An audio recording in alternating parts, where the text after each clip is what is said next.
What is going on, everybody? Welcome back to the Big Blue in the Bronx channel. We return as NFL training camp returns. Tonight, we will have on Chris, the Entertainah. Always a pleasure to have you on, my man. And soon enough, about a minutes, we'll have Paul Esden Jr. on, Boy Green. And he does have some rumors regarding the Dalvin Cook stuff, which should be interesting. But, folks, us all, let me just say, all of us as baseball fans and New York football fans can finally talk about something other than the feeble Mets or the plush Yankees. So I'm glad about that as Alex has joined us. So yeah.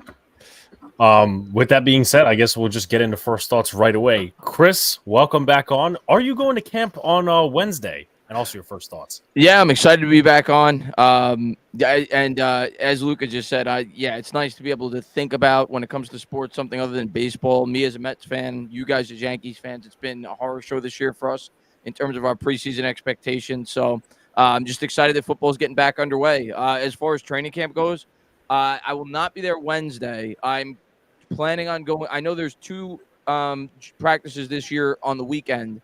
I got a 9 to 5 now, so I can't go during the week. So I will make it a point to be there at least one, if not both, practices on the weekend. All right. And I also know that they're doing 2 5 p.m. practices, which is kind of out of the ordinary this year. But I know that's this Friday and there's like a weekend. But that's weird. That is weird. Usually it's at like 11 o'clock, isn't it? Yeah, it's a little strange.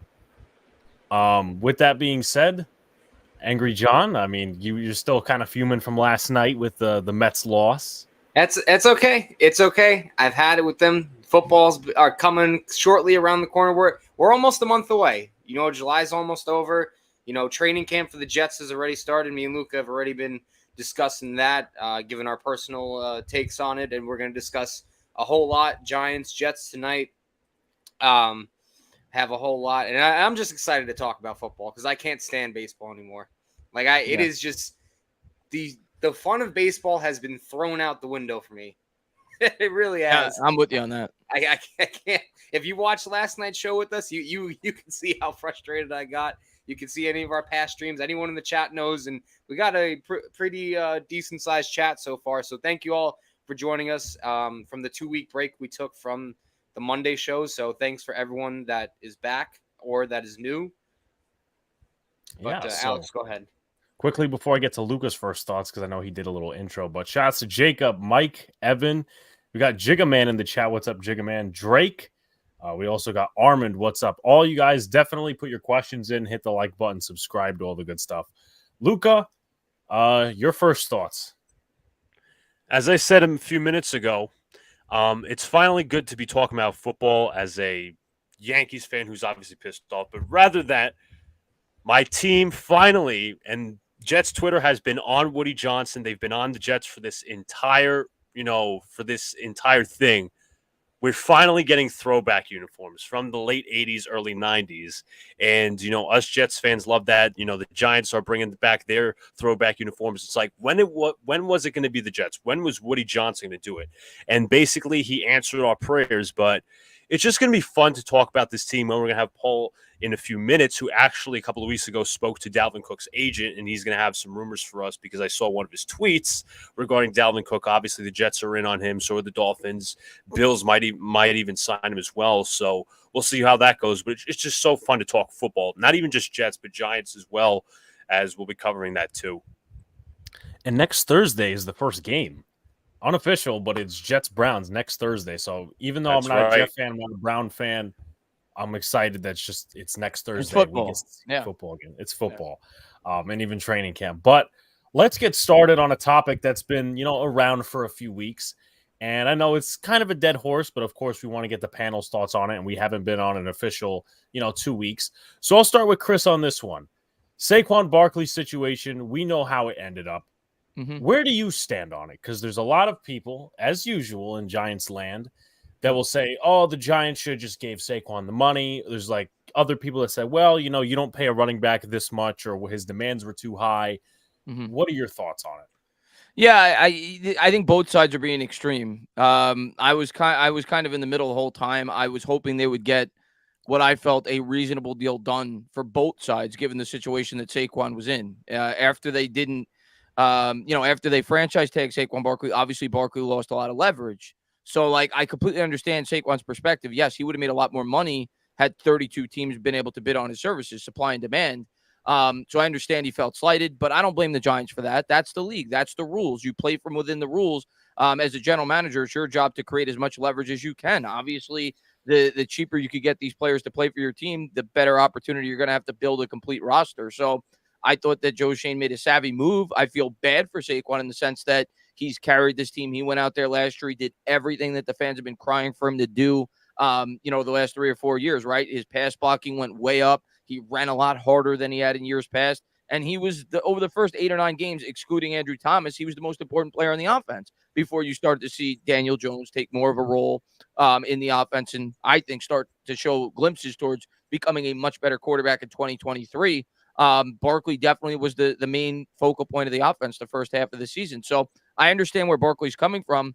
So I was kind of in the middle. I was hoping they'd get a deal done around what was reportedly offered to Saquon, which I think if that's accurate, I think Barkley made a mistake not taking that deal in the situation he was in after he was franchise tagged, which amounted to about 2 franchise tags worth of guaranteed money. I think it was 22 million guaranteed was reportedly what came out. And if you're Barkley, I don't understand how you don't take that unless he let his ego get in the way, which is what I think ultimately happened. I think he got bad advice from his agent all along that they didn't anticipate the franchise tag.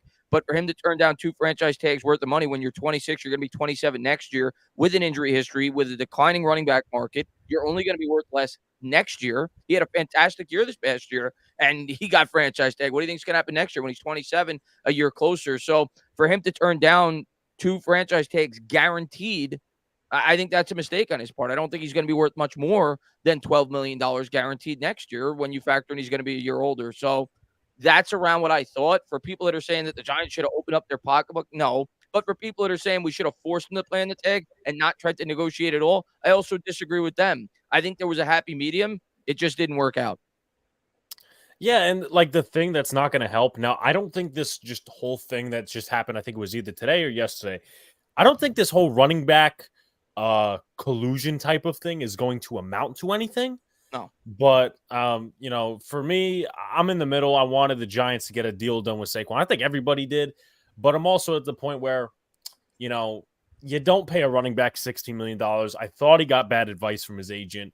And, also as well, if we're talking, because I know there's always going to be that whole debate, right? It's going to come in at some point with Giant fans, Daniel Jones, this, or Saquon Barkley, that, or whatever. If Saquon, for some reason, does not play this year, which I think would be stupid on his part, Daniel Jones needs to show us he's $40 million worth, even with his best running back out. Darren Waller coming in and all these different wide receivers we have, especially ones in the slot. But, those are basically my thoughts. I mean, I'm going to go into it a little bit more. Luca, I will give you I'm going to ask you your thoughts on the Saquon situation, but also I'm going to give you a little leeway here to introduce our next guest. Our next guest to my left is the great boy green, Paul Esden Jr. Guys, he has a YouTube channel, 5,000 subscribers, growing in the Jets community. Also spoke to Dalvin Cook's agent a couple of weeks ago regarding some Jets stuff. But before I get my thoughts on Saquon, first thoughts, Paul, we're glad to have you here. Yeah, what a freaking party's going on in here. Look at all these guys. This is beautiful. Thanks for the invite, fellas. This is freaking rad, man. Yeah. Nice to meet you. Thank you. Nice to meet all of you. Like, I'm doing some virtual. Okay, here we go. A couple of these. Get all the boxes in there. Yes. Hello. Yes. But my honest thoughts on Saquon was, the Giants gave a fair offer. I was $13 million a year, if I'm not mistaken. But you go to, if you guys want to get a more formal video on this, go to Urinating Trees channel. Even though he's more of a satirical channel when it comes to jokes, he listed all the reasons why running backs don't get paid nowadays. You look at the 4 deals that make teams scared of why they want to pay, why they don't want to pay running backs. You look at the Todd Gurley deal. Us Jet fans, Le'Veon Bell, $13 million a year over 4 years. You've got Ezekiel Elliott, who was once considered one of the best running backs across the NFL. He's out of the NFL. He's still a free agent. And David Johnson, who's been nothing much outside of that one season. So I understand the hesitancy to pay for the Giants to pay Saquon a long-term deal and a lot of money because there's basically no shelf life or very little shelf life for this running back position. It's not a critical position, A, because it's a passing league, and B, there's how many bell cow backs are there nowadays? There is no Curtis Martins or LaDainian Tomlinsons or Jerome Bettis, nothing There's like that. a handful, but not many. Not many. Right. Yeah. They just don't. I'm not gonna say they don't mean a lot, but they don't. I mean, look at Dalvin Cook. They're replaceable. They're replaceable. They are. I hate to say that because I love Saquon, and I think Saquon is much more important to this team in 2023 than I think he will be in 2024, 2025 as that line gets better. Because I think people aren't taking that into account. They're saying, "Oh, look what happened when we got rid of Tiki Barber." Yeah, but we had like the best offensive line in football. That's why we were able to, support a 7th round and a 4th round running back and still have the best running attack in football. So I definitely think this team will take a step back this year if Barkley does hold out. I don't know how big of a step back, but long term, in terms of roster building, yeah, it's a mistake to pay a running back big money long term. I think Joe Shane it was a tough decision because he's the most popular player in the team, and he knows he's going to get ridiculed in the media. But I think he made the right decision when push comes to shove. As much as I hate to say that, Barkley's my favorite player in the team. But yeah, I agree with all the points that you said. The risk doesn't meet the reward. There's a reason that they have a running back by committee. You don't have a quarterback by committee. You don't have a wide receiver 1 by committee, a cornerback 1 by committee. You can replace a running back. You could manufacture a running game if you have a strong offensive line. And that's really the way that you should build your football team. Look at the Philadelphia Eagles. It's a good point. John, any outside thoughts on that? Yeah, no, and when you talk about, the running back market and, guys getting paid, as Luca mentioned, some of those egregious contracts given out by GMs. GMs are realizing that now. And you look at this past free agency, a lot of guys, either getting cut or either just not re-upping with their teams. You look at not just Barkley, you look at Ezekiel Elliott, you look at Dalvin Cook, a whole list of guys that just aren't getting paid. And this notion that, it's not fair, I understand where they're coming from because everyone wants to get paid, obviously, and they're trying to fight for their money. But it's a business. And, general managers are being smart and they're recognizing, you know what, I can go find guys in the 4th, the 5th, the 6th, the 7th round of drafts, and they can give, good production. I mean, you look at across the league, Kenneth Walker, over 1,000 yards. Ramondre Stevenson, over 1,000 yards. Guys you didn't hear of last year. Tyler Algier from the Falcons, over 1,000 yards. Like, guys that just come out of nowhere that can give you that kind of production. And then when you see what Saquon does, yeah, he's an all-world talent, and I get that. However, the injuries in the past are a cause for concern. Even though he was mostly relatively healthy last year, he did have a productive season.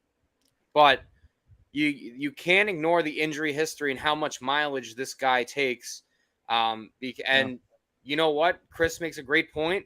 He made a huge mistake taking that, not taking the franchise tag because he's never going to see a bigger deal.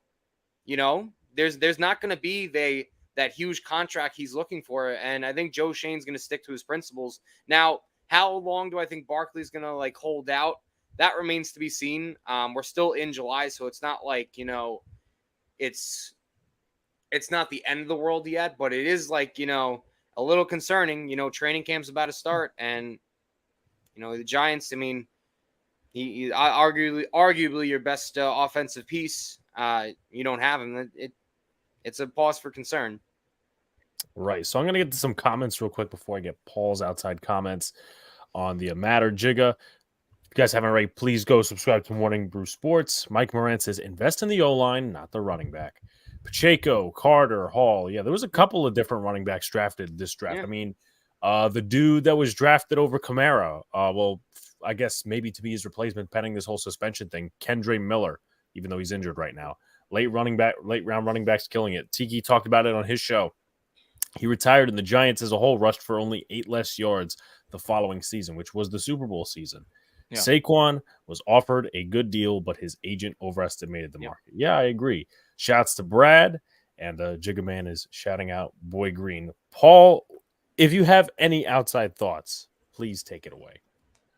For Pete's sake, guys, what are we talking about here? Gary Brightwell? You're like, hey, Saquon, stay home. We got Gary Brightwell here. Who the hell? Matt Breida? Is that what the Giants are going to trot out? What absolute garbage. So you can think, wait, we give anything replaceable. Not with any of those scrubs on the roster. Not this year. Hell I agree. no. He's not replaceable. I agree But with like, that. come on. Like, Yeah. if you're the Giants, if I was the Giants and I was in their position, right? And apparently I know it's probably more, more than the black and white of this. But like, whatever the gap is, if I'm the Giants, I'm like looking at each other like, okay, we just had this great year last year. Some people say we played above our heads, but regardless, like, look at this team. Look at everything. And Saquon is this guy, the straw that stirs the drink. And we're going to be like, hey, sorry, pal, line in the sand. If you don't do this, we're going to go to Gary Brightwell. And Saquon's like, I dare you to go to Gary Brightwell. So, like, that's my point. That, like, if you're the Giants, why not just make up the difference and suck it up? So you're sucking it up for, as it's been talked about on the show, your best player on the team, the guy that rallies everyone, your homegrown guy that you drafted with the number 2 overall pick. I don't think you could draft the running back with the number 2 overall pick and then whine and go, well, the running back position, then why the did you take it? Hold on. Pick? I got a Okay, rebuttal to please. that. I got a rebuttal to that. And Different GM. And you left off Eric Gray, who we drafted this year. But I agree with you. All right. Go ahead. I agree with you. I agree with you. That's why I said this year I do think it'll have a big impact on the team. Long term, the way I envision Shane building this team, I think he's replaceable. But for this year, I agree. It'll have a big impact on the team if he doesn't play. But Dave Gettleman drafted Saquon Barkley 2nd overall. Joe Shane did not. What? I'm going to be honest. I hate when people say it's that. a completely different general manager. So what? He's on the team. You can't say, well, that's not my guy. Wait, didn't you guys draft a quarterback 2nd overall, Zach Wilson? And you after he's 2 years you trade for Aaron Rodgers? Yeah, but he's still on the team, right? So he ain't got to play. Well, okay, but they're keeping him on the team because they invested in him. Just because he wasn't someone else's guy doesn't mean that all of a sudden they're dumping him. So that's my point, that you drafted him and he's there for whether you want it or not. You put the franchise tag on Saquon, so you want him enough not to make him a free agent to go somewhere else. Yeah. I'm saying if you're the Giants, okay, and I'm a Jets guy, obviously, but for the Giants, if I'm the Giants, I bring him back because we are better with Saquon than without Saquon. And Saquon's not asking for 100-year deal until he's dead. He's asking for whatever it is. Let's call it a 4-year deal. Okay, what are we hemming and hawing about? Why are we losing it over a couple of million? He's not going to reset the market anyway. He's not getting the Christian McCaffrey deal. I think we all knew that, but there was some level of a gap that they refused to take. And man, when the Giants trot out, it's going to be, I think about it, although it's not going to result in the same thing. Emmitt Smith in the 90s, he holds out for the first 2 games of the season. The Cowboys go 0-2. They're like, son of a bitch, we got to bring that guy back in. They bring him back into the building. They end up going on to win the Super Bowl. So, like, again, there's not that there because with Saquon, all you can do is say, well, that's the franchise tag. That's all you have. But if I'm the Giants, I would have been willing to step over the line to bring him in because he's so important. When you look at the splits between Daniel Jones when he had Saquon on the field versus Daniel Jones when he didn't, the numbers are stark. They're completely different. I would have been willing to bite the bullet. Apparently, the Giants weren't.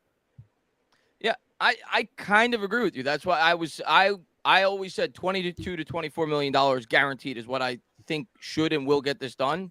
Apparently, the Giants went to 22, but they lowered the AAV. But I wanted to meet him in the middle. I wanted to get a legitimate 2-year commitment contract done. Something along the lines of 3 for 39 with 23 or 24 guaranteed. That's what I was hoping for. I thought that was reasonable on both sides. So, an extra $1 million or $2 million, I guess I would have liked if they got that done. But I could still see it from Joe Shane's perspective. Yeah.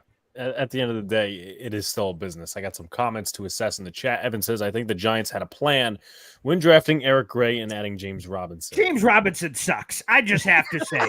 They didn't watch a goddamn Jets game last year. They traded for this dude, and he played 4 games. 4. Because they said he was so bad. They said, don't play. They made him a healthy scratch at the end of the year. So I don't know what the flying hoots the Giants saw. James Robinson freaking sucks. He looked great with Jacksonville, and now we're like shaded. We're like, well, he was good with Jacksonville pre-injury, but yeah, there was like 1,000 years ago. It doesn't matter now. It's a today's game with the running back position. James Robinson stinks. So if that's the answer, I want to know the answer to what question because he ain't an answer. No, he's a camp pot. He's not going to. I don't think he's going to be. He's not going to be on the roster past September 1st, in my opinion. I agree with that. I think they'd rather just go with Gray. I think we'll see that Robinson's dropped off a little bit. Boy Green, what was the news you mentioned may drop today? Yeah, obviously, if I would. So here's the thing. This is, the scoop ski business, as I answered somebody else earlier. I had as strong of an inkling as you can have, and you guys can take that for what you will. That news was dropping today, and I guess we still have a few hours left in today, but I would imagine it'd be kind of weird if it dropped now. But I had a pretty good inkling from a pretty good source that said, hey, watch the phone, is what he told me. And I'm like, okay, sounds good to me. So I'm on the edge of my, whatever, ready to share this news. And I'm texting him all day, like, hey, am I good? Am I good? Am I good? So like I could just drop the story, but I feel like you can, and this is the most I'm talking about this because I haven't said this anywhere else. I feel like you could burn bridges in this business if I do that. If I just tell this dude to go F himself. So I have to wait. It sucks because, again, I thought it was coming today. So I thought I was giving a tease to go booyah and throw it in everyone's face today. Unfortunately, and it is what it is. I've not been able to do so. So I'm hoping the news is coming soon because I've got everything ready on my end. As soon as it hits, I could go boop, and then everyone's going to know exactly what I'm talking about. But obviously right now, my hands are tied, unfortunately. So hopefully there's news to come on that. Jigga says should have been a 2-year guaranteed, a little bit more than what the franchise tag should be. He is the face of the Giants. Made no sense. Evan said McCaffrey's making $60 million. If the Giants were offering 4 years, it would have been more guaranteed because it was $19 million on the 3-year deal. They didn't have a good offensive line. I guess he was talking about the Jets, but James Robinson also. I watched some Jet games because obviously Luca's a Jet fan. He wasn't very good. Sure.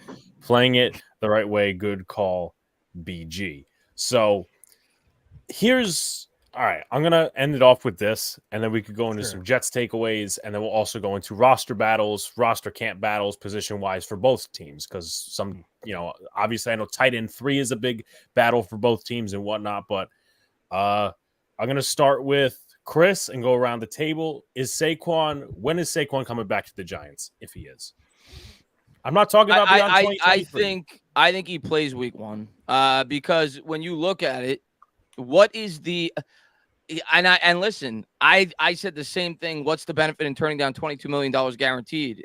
2 franchise tags up front when you're going to have a diminishing market going forward at the running back position. He did. I didn't think that made sense. So he may not play week 1, but I don't think it makes sense. You're not going to gain any value. You're not going to gain any leverage. You're getting paid $600,000 a game, and you become less valuable next year. Even if you run for 2,000 yards next year, you're a year closer to that proverbial cliff for a running back when you turn 29 years old where running backs fall off. So for me, it just does not make any sense. He gains no leverage from not playing.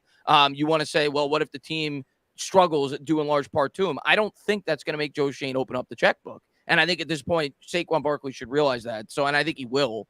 And I could even go to the contrary. What if, hypothetically speaking, and we've seen it before, the Giants beat the Seahawks without Saquon Barkley, right? When they had Wayne Gallman in there in a game in Seattle when the Seahawks were a playoff team with Russell Wilson.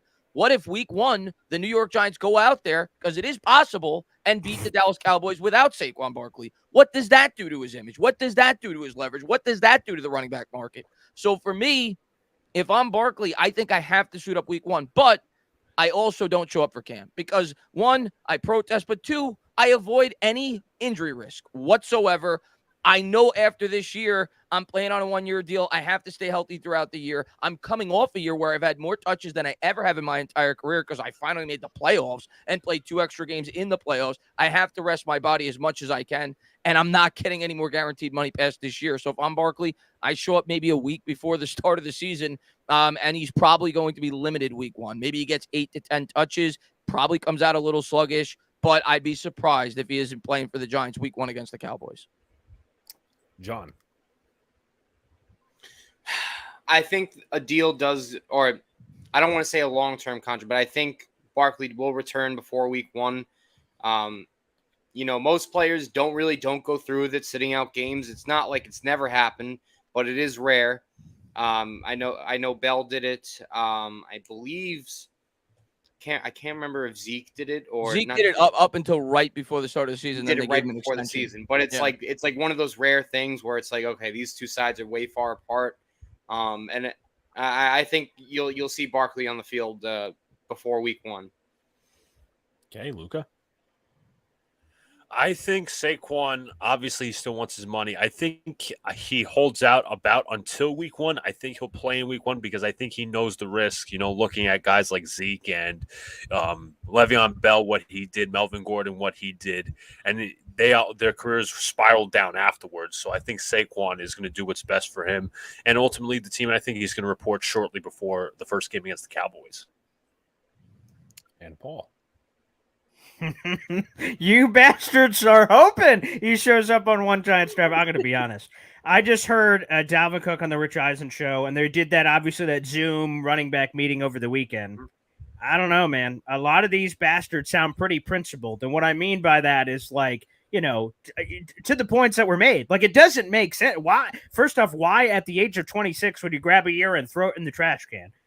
Also, because the threat of it does nothing. I mentioned the Emmitt Smith example before, but the hole in that compared to the Saquon thing is just because they suck, let's just say, to start the year, the Giants can't open the checkbook. They literally cannot talk contract extension until the following offseason. So there's no threat of now I can show up. But the principal thing gets me because he was on that, whatever, the Money Matters podcast or something. Here we are in 2023 trying to find scoops. Well, the Money Matters podcast. Let's get whatever's going on that shit, apparently. But he goes on there and says, I could say F the Giants, F my teammates, and all these things. Now, it sounds like he doesn't want to do it, which maybe, the Giants can twist the thing with the teammates and get him to come back. I don't know. To me, I think he's one of those crazy Le'Veon Bell, write everything, principal bastards that say, screw this, my beliefs, the running back position as a whole, I'm going to sit out and I'm just going to do it, which, again, I don't think is a good idea. But you're asking me what I believe is going to happen. I believe Saquon sits out the season. The whole year. Yeah, the whole thing. Now, maybe. And listen, you might be right because Saquon seems to be really stubborn. I think he's been foolish this entire process. I think he should have taken the deal before they could have tagged him. I think that he should have taken the deal right at the deadline, and he didn't do it. So I think it would be incredibly foolish to sit out this year, but I won't rule it out. But it would be you're throwing $10 million in the garbage, and you're going to be worth less next year than you were this year.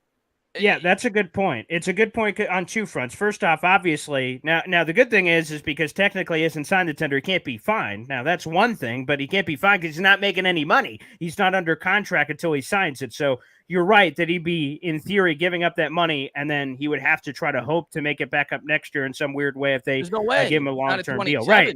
There's No, I don't think so either. So that's the problem. Now, I believe he's going to sit out the year, but to your point, maybe we get 4 or 5 games in, and then Joe Schoen goes, okay, we'll give you a little sweetener. You come back, we promise we won't franchise tag you, or something like that next year, and they figure out some bullshit because the Giants need him, obviously, for this year, and then Saquon, you don't want to sit out for nothing. So it works in best interest of both parties to find some level of compromise. And again, everyone involved hopes that comes before week one, because obviously if you're in the middle of week one, that's a distraction. All kinds of crap can come for that. But he just seems principled. And when you get people, Lamar Jackson, before he got the deal, he seemed crazy hell-bent on saying, hey, Le'Veon Bell got crazy hell-bent. It's happened a few times in history. Yeah, all right. So it seems like it's a 4-1 thing. Evan says Saquon can't afford to sit out. It will crush his value. I do agree with that. He loses money if he sits out the whole season. That's correct, too. Shout out to Jeffrey and prayers to your family, of course. Luca, if you want to take us, because I know, obviously, Giants camp starts Wednesday, and Jets camp has already started. So if you want to take us through some of the takeaways. And then we'll get to roster positional battles for both sides. Yes, so I thought we'd start out with a little Hard Knocks talk. I'm going to go to Paul, and then I'm going to go to John. It is first thoughts on Hard Knocks. Do you like the Jets or being on Hard Knocks, or do you not, and why? And what headline will Hard Knocks try to focus on with this New York Jets team? We'll start with Paul. First up, if you're not on board the Hard Knocks thing, you're a wimp. Come on. A couple of cameras. It's sexy. Of course, the Jets. Washington, New Orleans, Chicago. Get the fuck out of here. Come on, man. They weren't going to pick one of those trash-ass teams. So, for better or for worse, if the Jets suck, everyone's going to be like, ha, ha, ha, the Jets suck. Clown Jets. If they're great, they're like, damn it, the Jets. So either way, no matter what happens, they win. So Hard Knocks wins no matter what. So it's good for business from their perspective. All the people have been whining about it.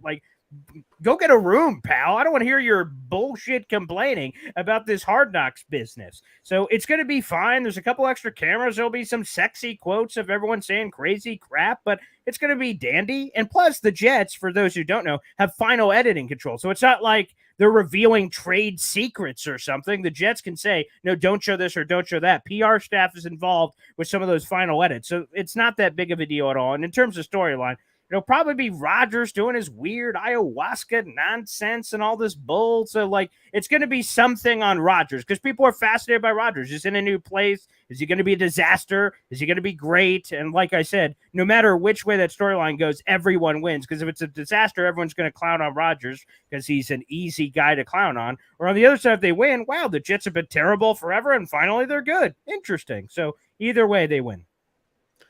Angry John, your thoughts? Question, Luca. Yes. The last time the Jets were on Hard Knocks, what year was that? That was 2010 regular season, the last playoff appearance for the Jets, and they went to the AFC Championship game versus the Pittsburgh. Thank you. That's my point. Not saying that Hard Knocks automatically gets them to the playoffs. My point is that, you can be a good team and you can block out the cameras if you don't want. You can take it in if you want to. But good teams have shown that they can have Hard Knocks, and this notion that they just do it for clownery and just to give the insights of practices and whatnot. Good teams have been featured on Hard Knocks, and good teams have gone far. So I don't like the notion that people say, well, it's just a sideshow. It is a good show. I will admit I have watched teams in the past before, but and to answer your other question, obviously the main headline's Aaron Rodgers. I mean, what did we say this team needed last year? A competent quarterback. Aaron Rodgers has proven he's more than competent. He's one of the best to ever do it in the past decade plus, and it's not even close. Some people are saying he's washed. Well, one bad season, he had an injury to be mixed in with that. But the previous two seasons, some people like to forget, this man won 2 MVPs. So if he's washed, I mean, I don't know. I guess you have to win MVP every single year. All the Jets content possible. Jiggaman says, man, I wish I was headed to Kin. Sorry, I was just thinking about it. Bill Harnett says the money matters. Guys, weird. Tom Brady should want his Fox money in Bitcoin. Dude didn't even know how much Tom lost on BTC. But before I want to get the outsiders' thoughts, I just want to make my answer on this. I wasn't against Hard Knocks. I'm not one of those guys who hates it or loves it. I'm like, okay, listen, if this is a part of getting Aaron Rodgers. You're going to be on the prime time. How many primetime games have we been selected for this year? Sunday Night Football, Monday Night Football, Thursday Night Football at the end of the season, CBS games, 1 o'clock with Jim Nantz and Tony Romo, week 3. Like all these different games, this is a part of getting Aaron Rodgers. And besides Aaron Rodgers and the Garrett Wilson connection, I think the biggest headline will be Mekhi Becton scenario, because he did make some comments, earlier on in the OTAs. He didn't show well, not that he didn't show up, but he's made his points about the coaching staff and his kind of distaste from not so much this coaching staff when it comes to Hackett and Keith Carter, but so much the last coaching staff, LaFleur and John Benton and all those guys. So I wonder where his relationship is with Saleh. And interesting because Connor Hughes also mentioned in his latest goal that, and Samini mentioned this too, that don't be surprised if Mekhi Becton ends up being traded at the end of camp, which kind of would concern me a little bit because if you haven't read the reports, Dwayne Brown's on PUP and, he still has to work his way back. So before I get everybody's thoughts on the Becton stuff, I'd like to go to the outsiders, Chris and Alex. What are you guys' thoughts on Jets on Hard Knocks? Chris, take it away. I love it as a Giants fan. And I love Hard Knocks as a consumer. And to go back to his point earlier, yeah, look at the Lions last year. Lions played much better than most people thought. They were on Hard Knocks. So I don't necessarily buy into the theory that if you're on Hard Knocks, it's going to be a complete. I think a lot of that has to do with the makeup of your team, your head coach, and, the players on the team. Would it concern me a little bit? Sure. But as a fan, obviously, I'd be excited to see my team play. But as a Giants fan, I love it because I want you guys to get the headlines. I want you guys to get the back page. I don't want the pressure on Daniel Jones. I don't want the pressure on Brian Dable to have to duplicate what he did last year when he won Coach of the Year. The more attention that Aaron Rodgers and the New York Jets could take away from the New York Giants in terms of the spotlight on the back page, the better. The last time they really had the spotlight and were the more popular and more talked about team, we won the Super Bowl when you guys had Rex Ryan and he was running his mouth and he was chirping. And I don't want to make it sound like I hate the Jets. I don't. I actually like the Jets. That was the one time where I hated him. I'll be honest. I did not like Rex Ryan. And I'm excited to see what the Jets are going to be. I'm excited to see Hard Knocks. It's always a great product. And being that the Jets, I guess, are my second favorite team. I always say I don't really have a second favorite team. But if the Giants are out of it, I pull for the Jets. So, I mean, I always like to learn a little bit more about them when I have, you know, downtime and an opportunity to learn about them. So I'm excited to watch Hard Knocks. But from a Giants fan's perspective, I think it's great. I want the Jets to take over the back page. Chris, Alex. let me just say that answer right there. I think we got to respect Chris a little more than Alex right now. Wait, what? Why me? What the hell did I do? You're always starting it with me and Luca on the Jets. That you're full of shit on. Last night, John. Last night, Luca pulled a shot at me. He did. I didn't say you did it. I didn't say he didn't either. I didn't say that. Giants goofballs, by the way, was in the chat. No, well, clap for Chris because he was very professional about it. But he's sitting here fucking attacking me. Two Giants goofball was in the chat last night when your Mets were losing, and Luca threw a shot at the Giants for whatever reason it was, and two giant goofballs, aka Drew, started on my side. So don't come in here. I have my fair share of shots to throw at the fucking Jets. Okay. So I don't know what his deal is. But anyway, John decided to throw a wrench. No, I think it's exciting when you're sitting there waiting for like 2 months for Aaron Rodgers to be your quarterback. How is that not going to be the top headline? But I think it's going to be very entertaining. Now, will they make the playoffs like 2010? I have no idea. I have them, I think 11 or 12 wins on the season. But, I mean, I'm not going to lie to you as well as an outsider. Now, obviously, I got to watch one practice and 2 preseason games of Eli Manning at quarterback. But it is going to be interesting because I will go once or twice to a Jets camp to watch Aaron Rodgers, and that'll be the closest, that's the best regular season quarterback that I will have seen. So I'm not going to lie. And just to see Aaron Rodgers embracing New York City, unlike other people just saying, fuck this city and all this other stuff. I mean, I'll give him credit. But after 3 weeks, how much time it was, in terms of this whole Aaron Rodgers crap that took place in the offseason, how could it not be on Hard Knocks? Yeah, Aaron Rodgers critics are probably depressed right now. It's like he's handling the media well. You see at Jets camp, he's walking out. He's getting a standing ovation. He's being a team player and all that. He decided to wear number 8, all of that. So I think Aaron Rodgers has silenced his critics for now, and I think he's going to embrace New York City as is. But I just want to share this thing real quick. As I brought up earlier, I think we should all stare at these beautiful unis that our owner Woody Johnson has unveiled for us today. Those are nice.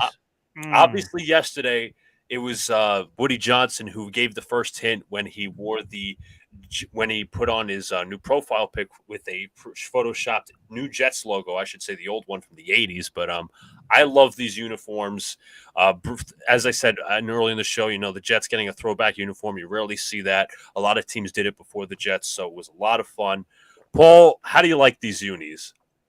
I mean, you can see it over my right shoulder. I've got that 80s helmet sitting right there, signed by the New York Sack Exchange. Oh, yeah, baby. One of the prized possessions. And it's awesome that week 1 and week 4, so week 1, the Buffalo Bills Monday Night Football game to start the season, we're going to see this puppy. And then week 4, the first time on Sunday Night Football in over a decade, that will be against the Kansas City Chiefs. The Jets will be wearing that uniform. I love it.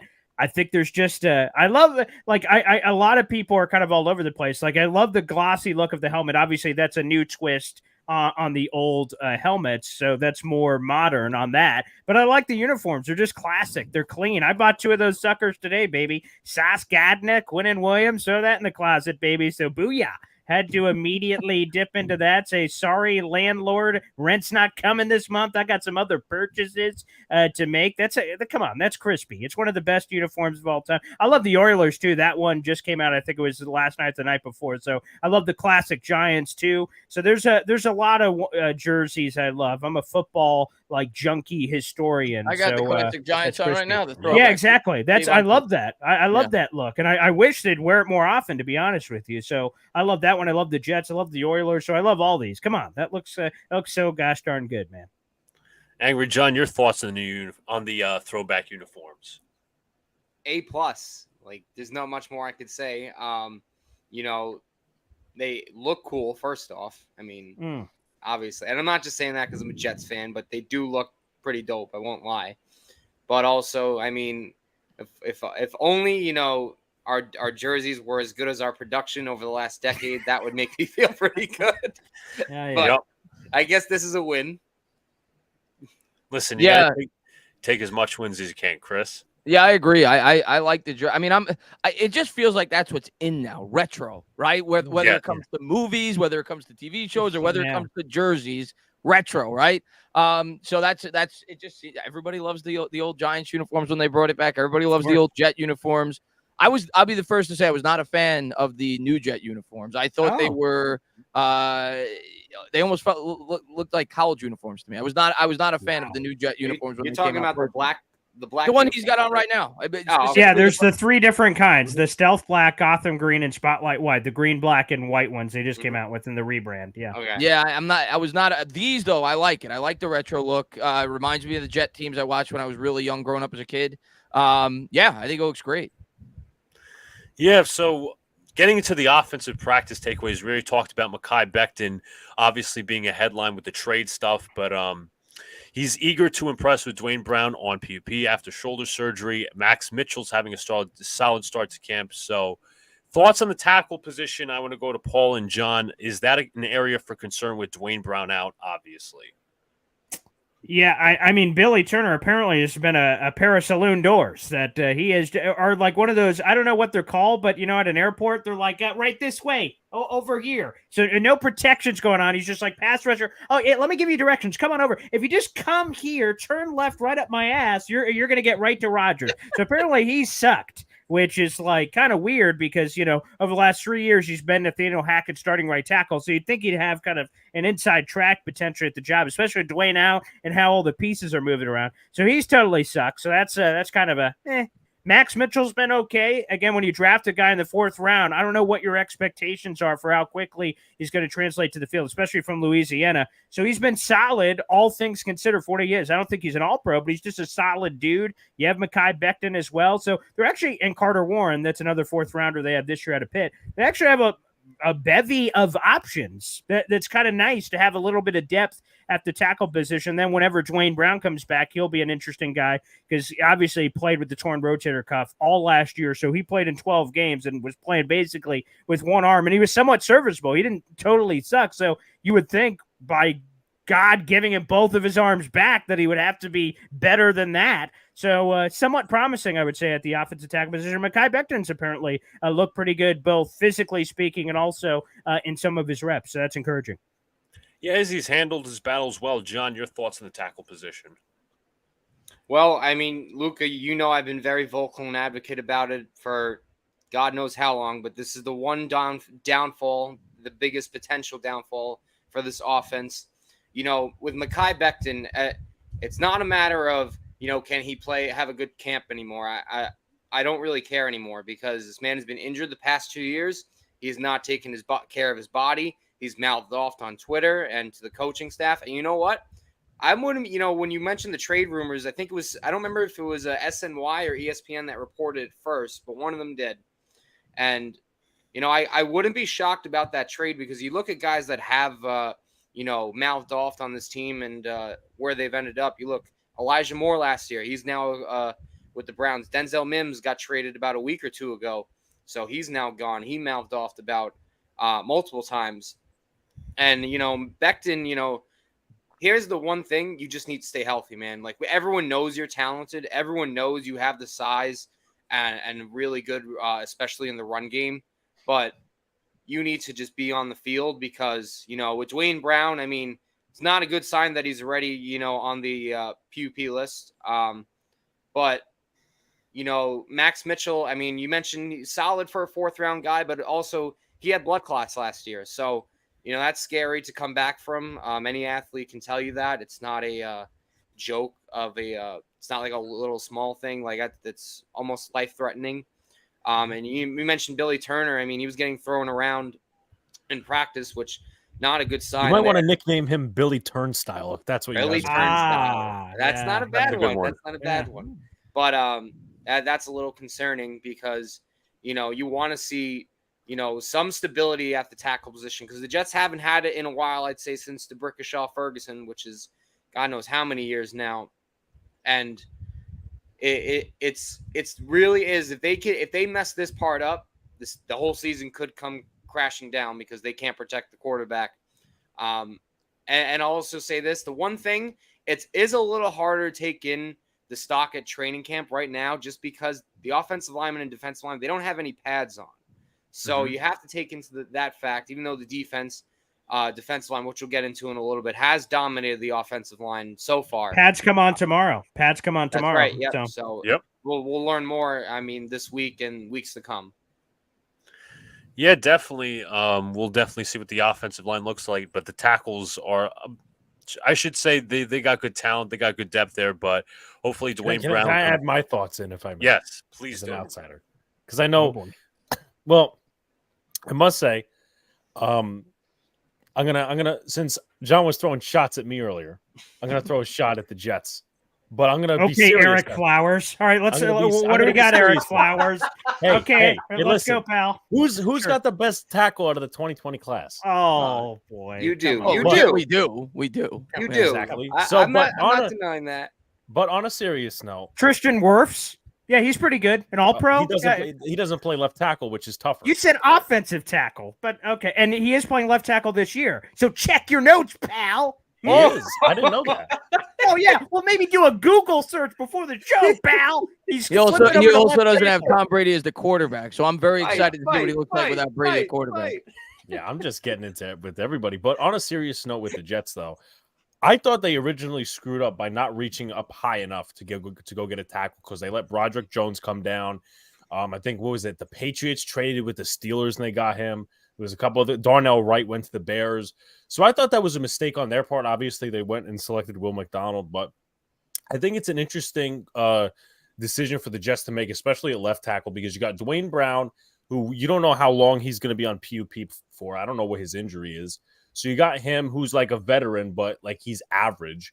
And then you got Mekhi Becton, who you could hope is as good as he was in 2020 / that one game in 2021. Or you could possibly have some like fall down where he's just like an average or below average player. So as I said, I think that's going to be one of the more interesting storylines to watch in Jets camp. But personally, if I was the Jets, and this is contrary to what I would say months ago, I wouldn't trade Mekhi Becton.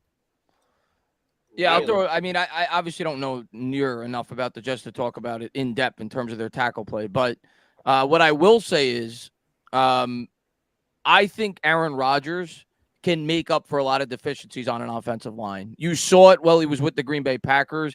You had no-name offensive linemen turning in all-pro years because, in my opinion, there's never been – and I might even include Tom Brady in this.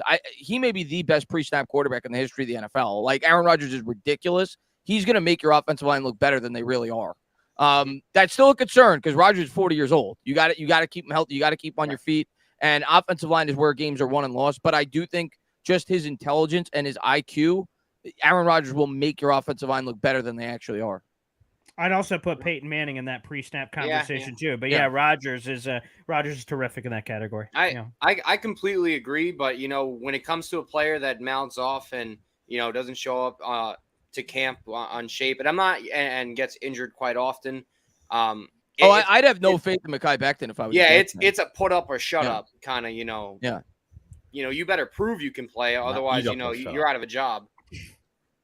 But before Luca, you get to this little video we have here. Two Giant Goofball says real NY Sack Exchange was LT. Oh my God. Okay. Here we go. We're gonna have this all night. LOL. It's the Color Rush alternates. Most of them are ass. Well, that is a Raiders fan talking. Jet fans love retros. Remember what it was like 50 years since their last ring. Wow. Entertainah thought the Eagles were your second favorite team. What up to Sunil? Is that true, Sunil? I don't know. Is Colin really Kaepernick? I think he's making a joke out of it. Oh, Yeah, he might okay. be. I couldn't tell if he was being serious. LMAO, Paul, and Tana definitely the middleman tonight. But hey, I don't think Paul's been a middleman. Jeff fans are going to be real happy until week 12. Rogers gets injured. They lose. Okay, Matt. Okay. Here we go. Here we Yeah. go. That's all they could do. All the haters can do is just talk right now. I know, Matt. All right. Yeah, a lot of yappa. Yeah. Should work for ESPN at this point. But I thought we'd bring up a little more positive topic, and that being the duo and the connection between Aaron Rodgers and Garrett Wilson, practicing already like a duo to fear. I'm going to play this video real quick, and then Do you have to put a warning up for playing porn on the show? Do you have to give a warning or something? I feel like that's there's got to be some sign you put up right here. I don't know the legalities of such matters, but yes, it would proceed. be like viewer discretion is advised. Yeah, there you go. But, excellent. But yes, this was in training camp yesterday. What a throw from Rodgers, and what an even better catch from Garrett Wilson. Oof. Oh, look at that. Come on. That's fucking ridiculous. I mean, Jesus. Look at Why that. can't the Giants have a guy that could do that? Hopefully Darren Waller can. Yeah. Wait, what about Isaiah Hodgins? He's good, but he ain't doing that. Cole Beasley? Yeah. Who? Harris Campbell. Yeah, I there like you go. Paris Campbell. but Jamison he ain't Crowder, doing that. remember the former Jet Jamison Crowder? We had him Of for course. But in Yeah, all there honesty, like in my time as a Jet fan, I don't think, obviously I was born in 03, but I don't think I remember a Jet, draft pick as a receiver as good as Garrett Wilson right now. Obviously had 1,100 yards last year. Yeah. I mean, Keyshawn Johnson was before my time, so was Wayne Corbett. That's what I was going to say. I was going to say Keyshawn in 96, but other than That's that, true. I agree with you. That's true, but Garrett Wilson is just he and Sauce Gardner are obviously battling it out in camp.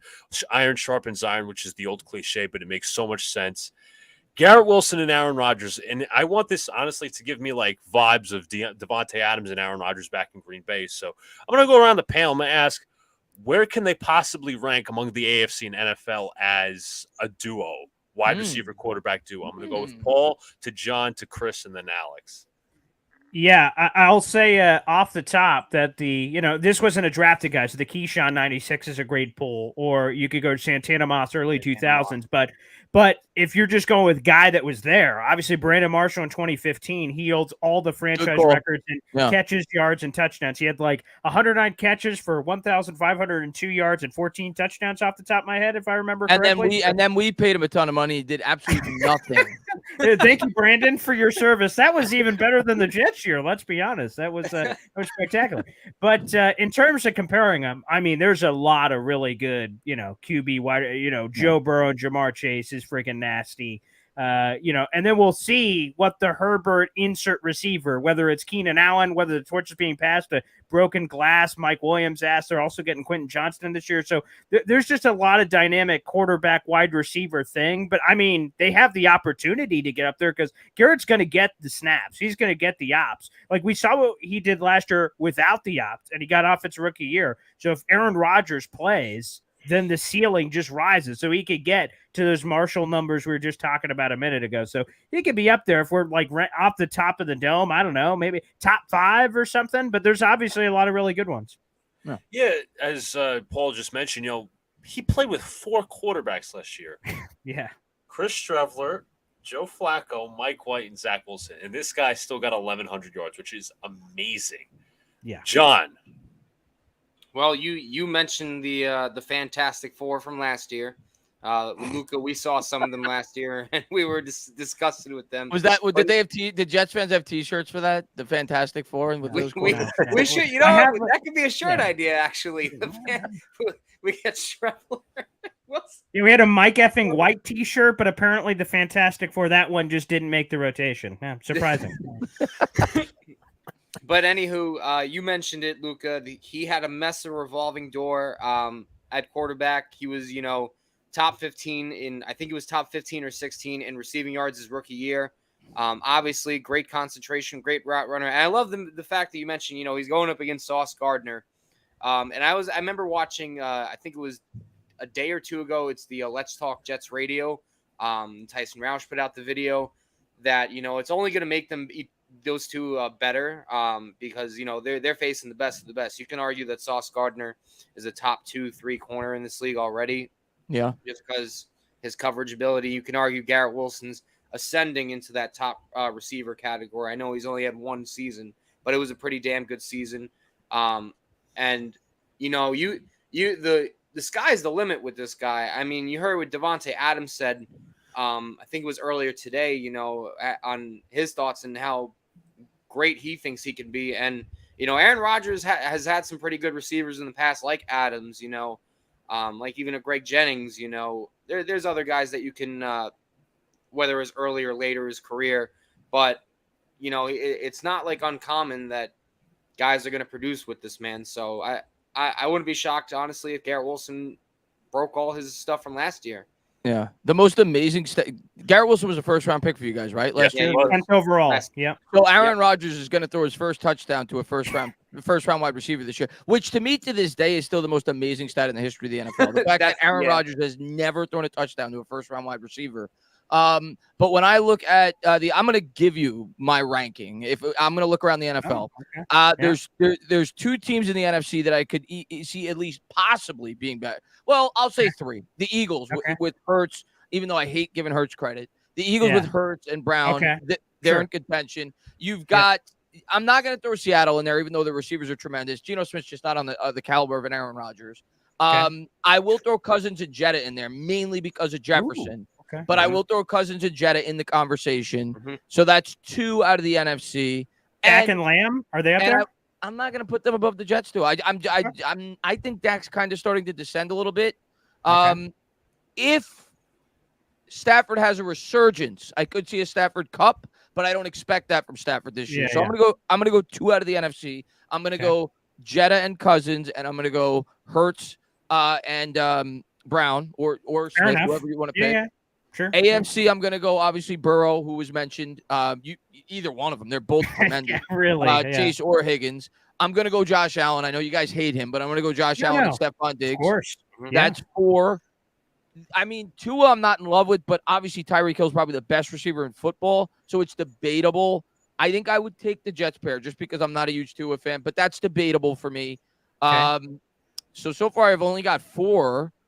And I mean, throw in the number 1 wide receiver in Pat Mahomes. They got it. I think I'm going to put him, whoever the number 1 receiver is. Does Kelsey count? Kelsey, even though he's a if tight Kelsey end? qualifies, put Kelsey. Yeah, I guess. That's 5.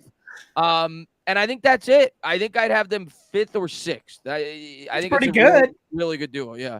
Okay. So before I give my rankings, I'll do only AFC. I'll be fair to the Jets. I'm going to throw another stab in there. Well, not that all Jets fans deserved it, but they do deserve a little something of watching Zach Wilson last year after me and Chris had to watch Mike Glennon and Jake Fromm the last. QB sneak on 3rd and 9. Alex, greatest call of all time. Come on. Let me tell you, Alex, you are Zach Wilson is way worse than Mike Glennon. Who was that? That was what on the QB state. What was that? Jake Fromm? Who did that? Fromm. Jesus Christ. He has that on the resume forever. Oh my God. Oh, what a play. Did that QB was sneak hilarious. on 3rd down and 9. I forgot he existed. Sneaky. I won't lie. Sneaky. That could catch on you. It didn't, but it could have. But as for the rankings, I don't think Rodgers I do think Rodgers and Wilson is better than anything that's going on with the Chargers. I'm not gonna. I mean, I like Chris's point about Tyreek Hill. I want to see Tua on the field for 17 games or close to it, so I'm not going to go there yet. Rodgers and Wilson is a pretty good, I would say, in-line competition in terms of duo with Buffalo. Cincinnati's definitely up there. Lamar OBJ, does that jump up there?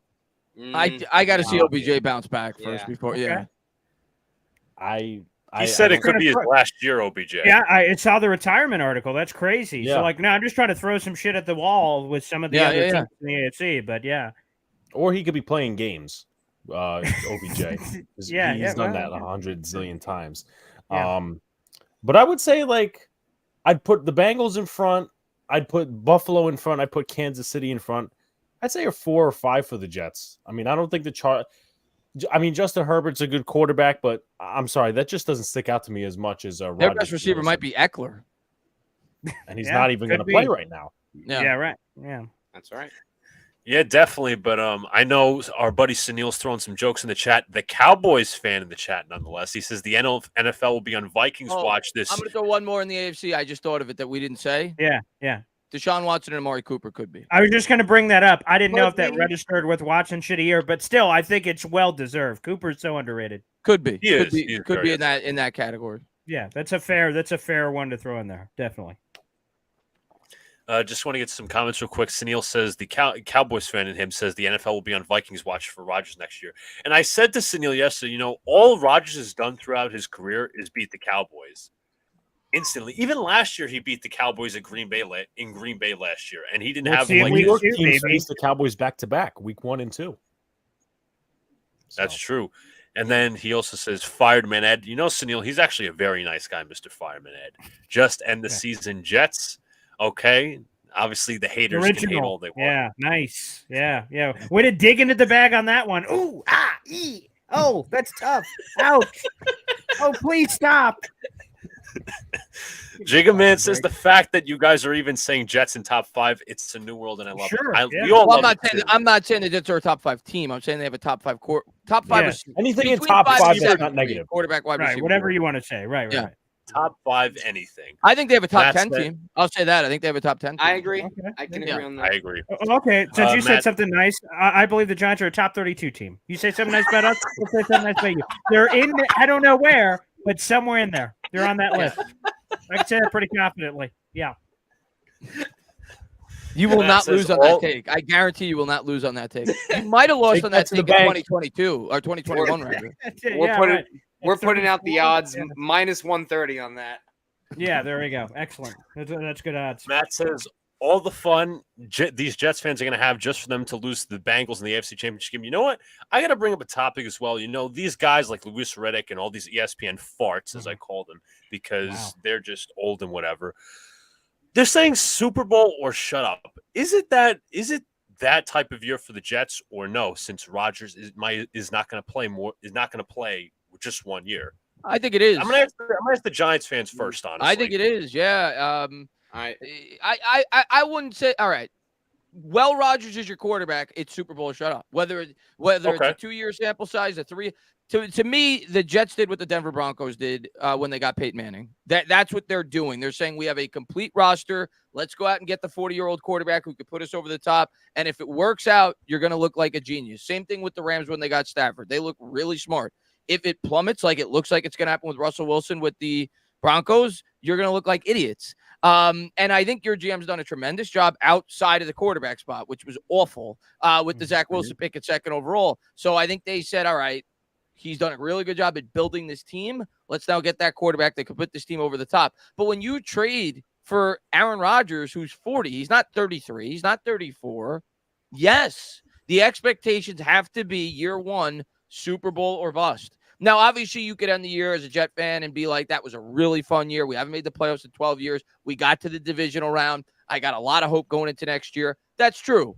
But I think the expectations going in when you trade for a guy like Rodgers, when you have a pretty complete football team, has to be we're trying to win a championship. Do I think you will? No. I just think the AFC is way too crowded. If the Jets were in the NFC, I might buy into it. I might have been like, you know what?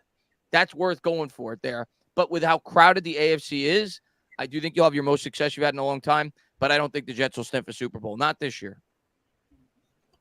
Okay, Alex, what are your thoughts? Do you think it's and again, the question was, do you think it's Super Bowl or quote unquote shut up this season?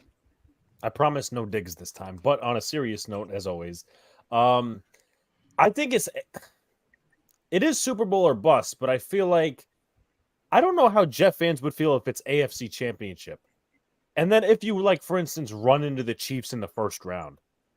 Yeah. I want because, like, I feel like there's different circumstances to where Jet fans may be like, okay, we got here just like they were better than us or something like that. Like, I'm not building any excuses or any of that stuff like that, but I feel like there's different circumstances where you can accept it. But then again, too, if you lose to like the Bills in the first round, that's not a good look because Josh Allen always finds a way to choke, and Aaron Rodgers is exceptionally better than him, and he's less turnover prone in terms of securing the football. So I would say definitely Super Bowl, AFC Championship, and there's also certain scenarios where you could say, okay, well, this was a win season for the Jets, but it has to be within the next 2 years that you guys got to win a Super Bowl. And I think there's variables to this, right? Like I'm saying that going into the year.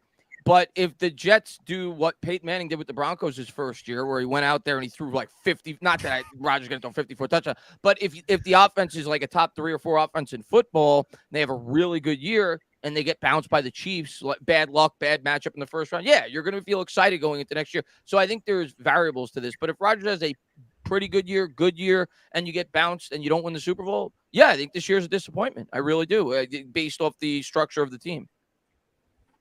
John, your thoughts? Well, I love the analogy you brought of Peyton Manning to the Broncos. I think that's the perfect way to see it or compare it to. Now, with Alex saying, if they do go up against a tougher team in the Chiefs, Bengals, in the AFC Championship game, or the first, like whatever round it is, and as long as they don't get the break speed off them, I can say, you know what? I'm not like so upset. Like I'll be upset, obviously, when your team loses in the playoffs. It's not fun. Of course. But I won't be so upset as compared to, they just get bombed by like the Bills or the Chargers in like the first round. Then I'll be like, the rant will come. But but with Rodgers, when you have those expectations, yeah, like it is Super Bowl. Like those are the aspirations. You don't get Aaron Rodgers just to be a playoff team. Yeah, I think you have to have the same expectations Packers fans did when they had. Yeah. Your team is every bit as talented as that Packers team. They had a Super Bowl expectation every year. Rodgers is only older. It's not building towards the future. How do you not have Super Bowl expectations? Right. And when you get star quarterbacks, those are the every year when you have a star quarterback, whether it's Aaron Rodgers, whether it's Mahomes, whether it's Joe Burrow, every year you're going to be expected, I better be in the damn Super Bowl, or I better be pretty close to it. And that's where my expectation is at. Yeah, I think the goal is a Super Bowl, and obviously in the stretch. But if you go to the AFC Championship game, I wouldn't be mad. But obviously, you don't want to lose in the first round, because I think the first goal for like Jet fans, obviously make the playoffs, is try to win the division, because you can do it now with Aaron Rodgers. You can win any game with Aaron Rodgers. You can be in any game with Aaron Rodgers as your quarterback. So obviously, it's winning the division first, and then having the first round bye and all that stuff. But obviously, AFC Championship game would be a very good start, and then go to the Super Bowl next year, obviously. But about 3 headlines on the offense, and we'll get to the defense. 2 guys who had, I should say, not very good seasons last year. One underperforming because he signed last season, that being Tyler Conklin, and Corey Davis, who's had a rough first 2 years with the Jets, but he seems to be happy in camp. Corey Davis, obviously signed 2 years ago, have been favorite targets of Aaron Rodgers, especially in the red zone. To my Jet fans and also of outsiders, if you want to answer this too, how big of a bounce back year do you think Corey Davis and Tyler Conklin will be? Because it seems as Corey Davis, seems untouched on the depth chart, basically. I got to start on the Super Bowl thing real quick. I just have to throw it in there. Fuck all that. Like all this. Well, if we win the divisional and we're in a tight contest, what kind of fucking loser's mentality is this? No, it's Super Bowl or bust. Again, after the season, if we do some sort of crazy rationalization, well, we were there, and things are gonna. Then we can play that game. Right now, fuck that AFC Championship. Well, if they do this and they have really good year, they win the division. Fuck all that. No, win the goddamn Super Bowl right now. All I know is now. As far as I'm concerned, 2024 doesn't exist. A meteor's going to crash and kill us all. So the only year I give a shit about is right now. So we're winning the Super Bowl right now. Not a natural progression of making the playoff. Then maybe in 5 years. I think you could take that approach more as a Giants fan, because Jones is 25.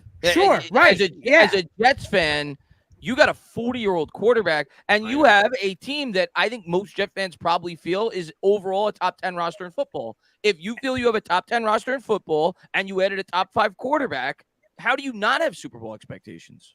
And to your management point, Brian Dable's going to year 2. Joe Shane's going into year 2. This fucking Joe Douglas is apparently going to school to be a doctor. He's like on year 6, and he hasn't done dick yet. And then you go to Robert Sowers entering year 3. The time is now, so I don't have time to play around. For me, I'm going to get closer to death than birth. I don't got time to wait. I'm getting a few silvers. You're not pulling a Benjamin Button. You're not going in reverse. No, as far as I'm concerned, going to the doctor earlier today. So you got to win now. I just want to make sure I put that on the line very clearly. Well, there's some, dabbling, maybe a season. No, fuck all that. It's right now. Yes.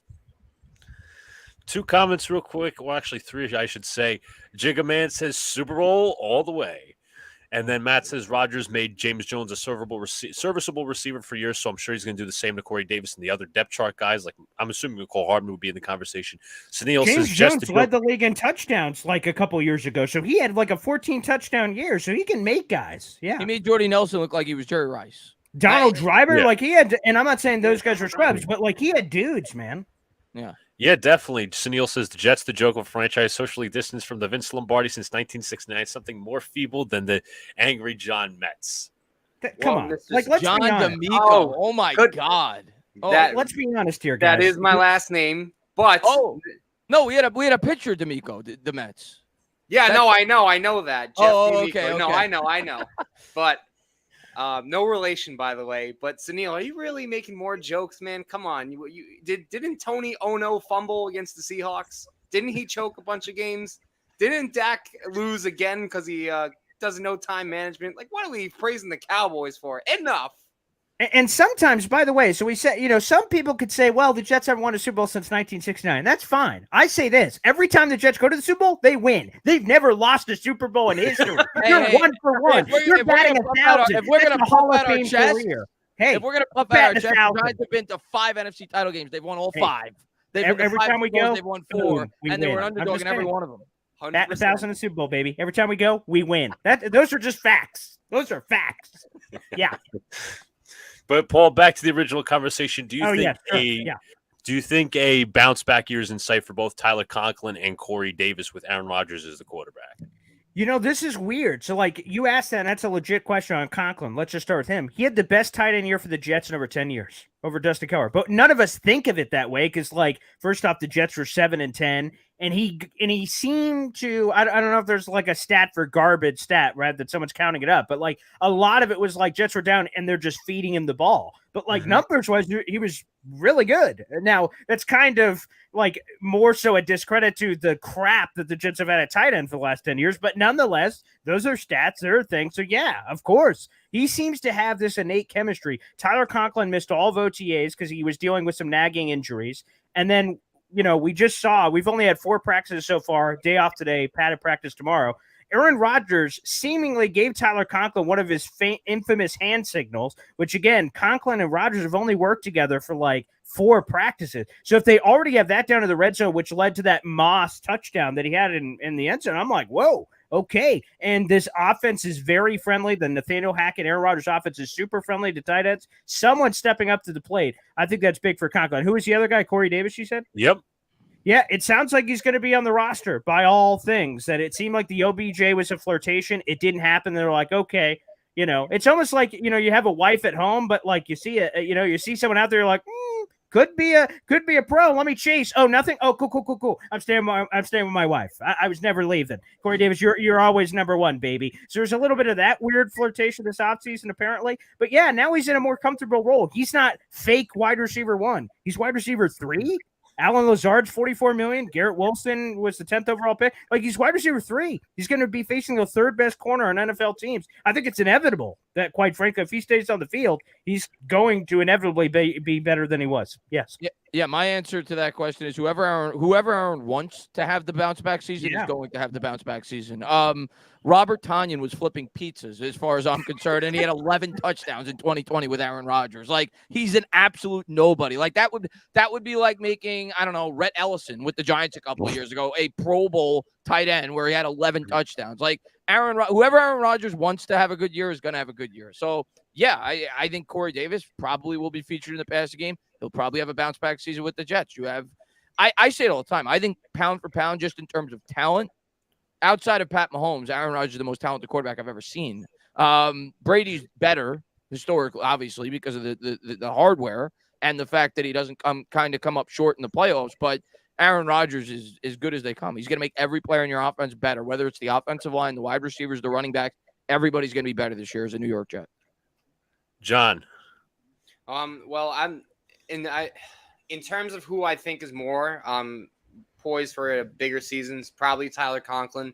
Just because, other than Garrett Wilson, I'd say he's the most consistent receiver we had last year on the team.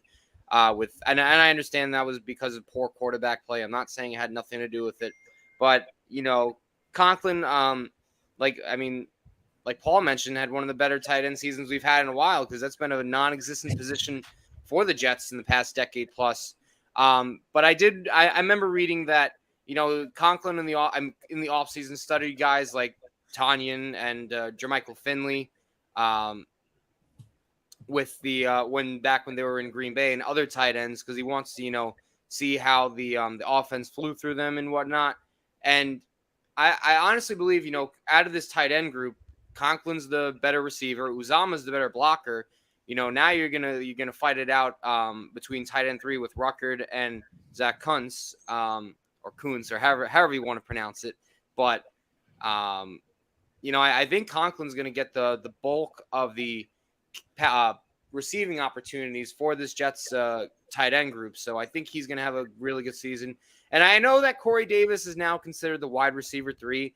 I wasn't a fan of him coming back. I kind of did want him gone. I'll be the first to admit. Too many drop passes, a little undisciplined at times with some stupid penalties that really kind of just irked me the wrong way. Don't get me wrong. I think he's very talented. Maybe he can bounce back. But, it is going to be a flooded receiver room. So it's like Chris said, whoever Aaron Rodgers wants to get the ball, they'll get the ball. Alex, outsider thoughts? I'd probably say Corey Davis has a better bounce back year, but this is the final year of his contract, right? That is correct. Yes. I don't think they've restructured it at this point. So he's probably playing for that. So I'll go Corey Davis because of that. Yeah, and I got 2 more offensive headlines I'd like to cover. First off is the center position, which not only Connor McGovern's battling Joe Timmon, it's also Wes Schweitzer, who the Jets signed on basically on a minimum contract for the veterans depth piece, but he's playing well in camp so far. So what do you have to make about the center position thus far? Who do you think Aaron Rodgers will have behind? Obviously, we haven't seen much of headlines from the camp, except everybody on the center position is doing well. Who would Aaron Rodgers, in your opinion, rather have as the starting center for the New York Jets? I'll go with Paul first again. Well, I have to pick the best center from the 2023 NFL draft, obviously, which is Joe Tippmann. To be honest, look at the numbers. It's kind of crazy. Connor McGovern, right? So he's never the best center in the NFL. He was never the worst. He was just this average guy. And it's good to have a couple of average guys on the team. And he got a pretty decent deal 3 years ago. He had 3 years, $27 million, and he was reliable. He appeared in 48 out of 50 games across those 3 years. And then he signed for a bag of beans before the draft, $1.9 million. That's backup money. So, the fact that the Jets got the starter for the center starter for the last 3 years for again, a half-eaten Snickers bar, phenomenal. So you have him as a nice floor at the center position, but obviously you don't take a center with the 43rd overall pick to be picking daisies on the sideline. They picked him to take the job. So he's going to have every opportunity, and I think ultimately he takes it, and he should do very well with Elijah Vera-Tucker on one side, hopefully helping him up. Guard play makes center play better, so that's going to help him out in that way. So I believe it's going to be Tippmann, and then if the rookie struggles in some way, because of course that could happen to youngsters, they have Connor McGovern ready to go on the bench. John, what do you say? I'm in agreement here with Paul. I like Joe Tippmann. I thought he was pretty good in college. I think, I know he threw the shot because the Giants obviously took John Michael Schmitz in this year's draft, who I did like as well, Okay. And before I even go on, shout outs to Coach Ed in the chat. Always good to see you in here, my man. But nevertheless, you take a guy in McGovern who, I think in Pro Football Focus, I don't remember if it was last year. I think it was. I think he was the 10th best center or the 11th best in terms of pass blocking, run blocking. So it's again, he's solid, but it's not you know what you're going to get with him. Not Don't get me wrong, not horrible, but not like great. And Tippmann has some ability in him to be a very good run blocker. I do want to, like I said, I do want to see these offensive linemen with pads on to evaluate more and to see them in training camp. And obviously, once we get to preseason. But I think once you take a guy in the second round, especially if you're an offensive lineman, in the top 2 rounds, you should be starting in this league. Yeah, I mean, it was the second best center. I was very happy when you guys took him because I'm thrilled with John Michael Schmitz. But yeah, I agree with everything that you guys said. Tippmann's going to be the starter. You have to think that that's basically a first round pick for a center. It's rare that you even see a center go in the first round. And yeah, Tippmann, and what better quarterback to have to grow as a center, right? As a young center, to have an experienced quarterback like Aaron Rodgers. So if you're the Jets, you got to get this guy experience right away. I think he's a good prospect. He was the best athlete at the center position in this year's draft, at least of the main centers. He had a really good combine. I think that's kind of what helped elevate his stock a bit. He's more athletic than a guy like Schmitz. I think Schmitz is probably a little more fundamentally sound at this point in his career. But I'd be shocked if Tippmann's not the day one starter for the Jets. Alex, do you share that same consensus? This is not a dig, but I do not. I think McGovern's going to start at center. Really? Do you think he should, though? Do you think he should? No. I think it should go to Tippmann if he does all well. I mean, what was it? Last year, the year before, they had Josh Myers. He was like a mid-round pick out of Ohio State start for Green Bay at center, and he did just fine. So I would imagine that translate for Joe Tippmann and Aaron Rodgers in the communication on that side. But I don't know. I have this hunch that Connor McGovern's going to be the starter. Well, and as for Coach Ed here, he did a lot of scouting, like a couple of content creators did as well, on Tippmann before the draft because the Giants obviously needed a center. Tippmann has leverage issues. He allows one text to get under his pads and put him on the ground. So we'll see. He's freakishly tall. It's rare. The one thing I'll say is what they could do if they, because it also might help the tackle situation. They could move either Tippmann or McGovern to play at guard, and they can have Vera Tucker play tackle. That's the musical chair shit out. That's I get that, like on Madden, we're like, oh, let me beep boop. No, I understand it's a little confusing, but Vera Tucker, I have to say, he played a hell of a left tackle when he did play last year. True, but I would just, and AVT's kind of admitted himself, he's happy to go back to right guard, which is currently the plan. So, like, he wants to go back, and he should. Like, I feel like the AVT thing is cool that if we have to break the glass and throw him over at tackle, that we know he could do it. But to do it and start playing Frankenstein, I think we can F it up. It's great to bring it up, though, because it's possible. But I hope that, again, they keep people in their lane. Moving on to the last aspect of the offense, the backup quarterback position.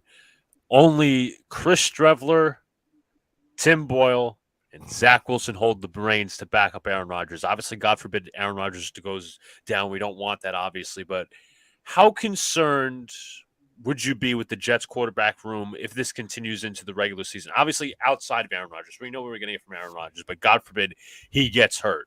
So I'm going to start with John, then Paul, and then our outsiders' thoughts. Because I know John's a huge Zach Wilson fan. I have decided that I am willing to donate any body part of mine, in terms of a Aaron Rodgers, just almost any body part, I should say, to Aaron Rodgers, okay? Because not only do I know Zach Wilson's horrible, he still has accuracy issues so far in training camp. What a shock, by the way, what a shock. But as you mentioned, Tim Boyle has apparently looked worse than Zach Wilson in training camp so far. So if Aaron Rodgers went down with injury and I had to hope on these two guys, I'm not watching football. Wow. I'm not doing this. I'll tell you this, man. I'm not doing another season. Zach Wilson tricked me. I'll be the first to say it. I like Zach Wilson coming out. When I saw his film breakdowns and the week down, everyone. Mic keeps going on. I'm just going to use the crappy mic. The thing that impressed me about him in college, the way he scanned the field, he gave me like Drew Brees vibes in terms of his. But he's just been a complete disappointment for the Jets. But he's got to be the backup, I would think.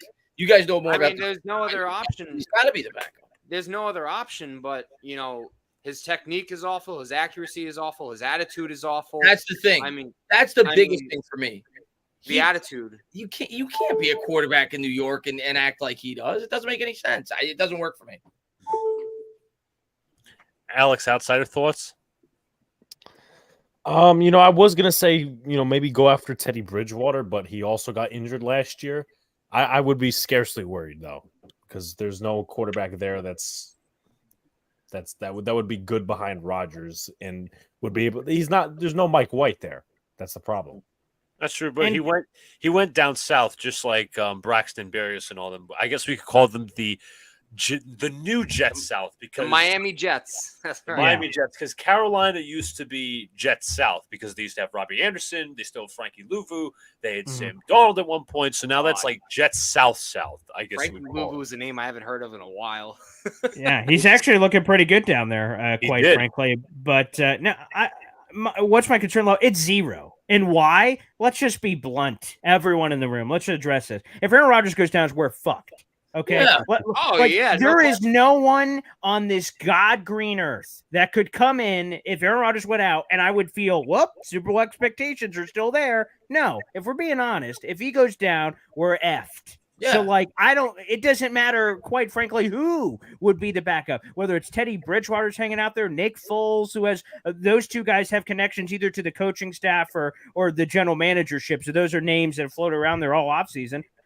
What you're hoping for is what's happened over the last 5 years. Aaron Rodgers has missed 1 or 2 games, and one of them was due to COVID. So he hasn't missed any games over the last 5 years. So if you're the Jets and Zach Wilson, for that matter, you're hoping that he just continues the great health that he's had, and he plays, and that's it. And QB2 doesn't matter.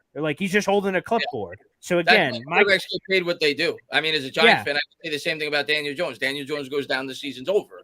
That's right. That's why they get paid what they do. Again, so that's right. So the concern level, people are freaking out all over the place. It's 0. If he's out, then obviously the concern level is 100. But as long as he's on the field, I don't care who QB 2, 3, 4, 5 is, because let's be honest, it wouldn't matter to shit who would step in if Aaron Rodgers went down. That's honestly. Come on. Yeah, you're right. Yep, some comments real quick. Jacob says on 9:34 p.m., July 24th, that Sir Angry John has boycotted the Jets. Mike Moran says Bridgewater's still out there. Matt Ryan, Colin Kaepernick, all the names. No thank you and no thank you. Matt Ryan anyway, and Kaepernick hasn't played in 6 years. Jesus. But moving to the defensive side of the ball, I want to highlight 2 things. The defensive line and the safety position, which are obviously up for grabs. Obviously, the safety position I had concerns for coming into camp, but the Jets ended up signing Adrian Amos, which we thought, would be good next to Chuck Clark and Jordan Whitehead. But unfortunately, Chuck Clark went down with a non-contact injury, torn ACL after the season. And I watched his film a little bit with Joe Blewett, and he broke it down. Tony Adams has been rising in camp, an undrafted free agent from last year. Same thing with Trey Dean, who is actually an undrafted free agent from this year, who I actually wanted to draft for the Jets. Both are in the competition to win the free safety position next to Jordan Whitehead. Obviously, Amos is competing with Adams and Dean, but Adams so far is the front runner. So, Paul and John, your thoughts. Outsiders also, if you want to comment as well. On what? Just the safety position? And you said what other position? Or just that one? We're going to talk about free safety, and then we'll obviously get to the defensive line because we're stacked there. Yeah. At free safety, again, Chuck Clark goes down. That sucks. You gave up a 7th-round pick. Ravens wanted to get rid of him. You get a great player for a discount, so it all worked out. Unfortunately, he goes down, and it sucks. He's in a contract year, so he was a great person on top of a football player, so that just stinks. But Jordan Whitehead's going to be a starter, and you're figuring out the other. Tony Adams has looked good, and I can tell you the coaching staff loves this kid. They loved him last year, surprised a lot of people because he didn't make a lot of press conferences, so when Tony Adams, undrafted free agent, made the roster, people went, who? Who the hell is this guy? No one was talking about him. So, they love him a lot. Now, just because they love him doesn't mean he's going to go. And Saleh's been tempering expectations until pads come on, which, by the way, is tomorrow. So we'll see if the arrow is pointing up after pads because, we could all look fine playing patty cake in our T-shirt and shorts. But, when the pads come on, shit gets real. So we'll see kind of how he responds to that. And did Adrian Amos lose a step? Where is he at? And why was he available, obviously, so late in the process? So Tony Adams has a clear shot not only to make the roster, obviously, but to start in that position. So at this current moment, I'd give the edge to Tony Adams, and we'll see if anyone else can step up to the plate. But right now, it's his job to lose. John, your thoughts? I actually have more confidence in this safety group than I did last year because, you know, you want to compare it to last year. LaMarcus Joyner was off. I mean, you could argue he was the worst. Luka's puts his head down. But Luka and me, I mean, his coverage skills were poor. I mean, at best, it's just unacceptable in my book. And, you know, Whitehead was more of a box safety, but I'm not the biggest fan of some of the angles he takes and some of the missed tackles he would have. Occasionally, he'd make a nice play or two, but, like, it's a little too inconsistent. So you add Amos, who's like kind of another box safety, I guess a better tackler than Whitehead, you could say. So I guess that's the role they play. And you look at Tony Adams, right? Guy who didn't really get a whole much of a shot last year. Although I mean, but I want to like compare it to last year. You know, even if Tony Adams is like an average guy in coverage, it's still an upgrade over LaMarcus Joyner. Like it really couldn't have gotten much worse. Especially, you know, the biggest weakness on this Jets defense, whether you want to argue it's linebacker or the safety group from last year, you know, we really did have problems covering the running backs and tight ends from other teams. I mean, you saw third string guys beat us, you know, second string, like guys that just shouldn't beat us consistently in the passing game. But hopefully a guy with like Tony Adams, you know, apparently the other day he made a really nice play to break up a touchdown pass that was going to McCole Hartman. I saw that out in a tweet. So, you know what? Hopefully, you know, he can be a productive player. And just all he has to do is be an average safety. And we've already upgraded. We're not asking, you know, for an Ed Reed, Troy Polamalu here. Like, he's an undrafted free agent. Just be averaged. And I could be okay with that. Here was actually the play that John was just talking about. I'm glad you got the video, yeah. This was obviously, I think, Saturday. Mm-hmm. Yeah, beautiful play there. He got beat, but he like stood with it, and I think it might have been a little underthrown, but just gonna watch that again. Yeah, nice play on the ball. Mm-hmm. Good catch-up speed on that. Mm-hmm. Good recovery speed. You're right. Yeah, I think as I said, I was watching a Joe Blewitz thing on him. Obviously, I think he was, you know, pointing out some things from the Seattle game last year, which obviously wasn't a good game, but Adams showed out a little bit. Tackling form could be better. Obviously, I think he got injured because he actually it was improper tackling form. He laid his head on the shoulder, I think, of like Kenneth Walker or something like that. But as you guys mentioned, the recovery speed's there, the IQ's there. So Adams definitely is an interesting candidate. So moving to the other position, which I actually think is pretty stacked. Now, can I have a caveat with D-line here? Sure. Mm-hmm. Who would you rather have, Sexy Dexy or Quinnen Williams? And shout outs to Adam in the chat, by the way. Is this even a real question? Quinnen Williams almost had more sacks last year than Dexter Lawrence has had in his entire career. Okay, let's put that to bed immediately. Don't. Yeah, I think they're both tremendous. They're both great, but no, I'm not saying he's a scrub. I think they're about even. I think it's again, the stat I just said is true. Hit a Bing search, kiddos. Okay, he almost had more sacks last year than Dexter Lawrence had in 4 years. I mean, let's just kind of take a step back and say, that's interesting. Like again, I'm not saying Dexter Lawrence is a scrub. He's a really good player. He's phenomenal. He's just not Quinnen Williams phenomenal. So that's why I like look at the question and go, next question, please. I mean, come on. I'm gonna slightly take Quinnen, but here's where my middleman nickname comes in. Yeah, I think Dex's impact is larger. Disagree. On the Giants defense, I'll tell you why I disagree. On the Giants defense, I'm not saying overall on the field, but on the Giants defense, Chris will agree with me. Every single time Dexter Lawrence was out last year, we were getting our ass beat in the running game. But that's the thing with that's with us as well. Did you know? Alex, look at the Lions game.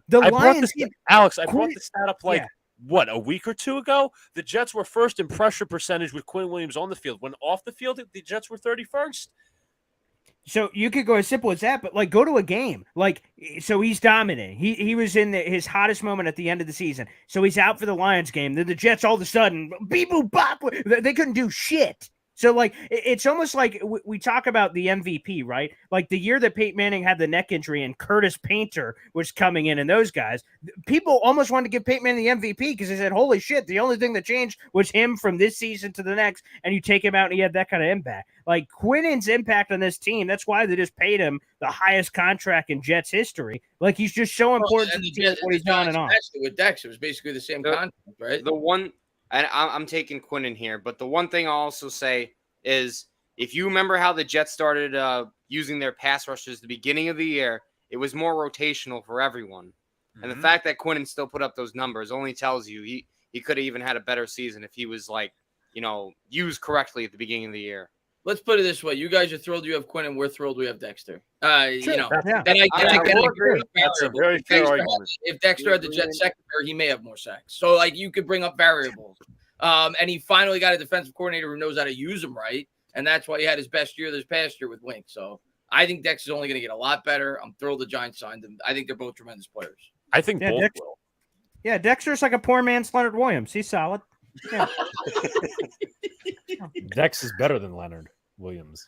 But I also want to say, I don't know. He's the highest PFF grade of any lineman in football last year, right? Dexter Lawrence. Yeah, PFF. Yeah. That's when you're winning an argument. Let me bring up the PFF grades. It's not even an argument. I think they're both great. Hey, he was a Pro Bowler. They're both top 5 interior defensive. Was a Pro Bowler. Yeah, one was a first team All Pro. So what was that? Second team All Pro. He was All Pro. I don't know where the fuck. I only see first. I don't know. I don't see below me. I just see when I'm on the pedestal. I'm like Let's put it this way. No? Let's put it this way. Oh, Dexter okay. Lawrence is a lot closer to Quinnen Williams than Mekhi Becton is to Andrew Thomas. Yes. I'll agree on that. Hold the phone there. I Wait can't a even goddamn minute. disagree. But the thing Wait a is, minute. with Quinn Williams, he's not one dimensional. Yeah, As we brought up with the impact, where we got steamrolled in the Lions game, the Jacksonville game, all of that. When Quinnen's off the field, when Quinnen's on the field, he's a force as a run stopper and as a pass rusher. He could beat double teams. I'm sure Dexter Lawrence could do that as well. But I would say he's probably the only defensive lineman on the team, on the Jets, besides maybe Jermaine Johnson, who could defend the run and the pass.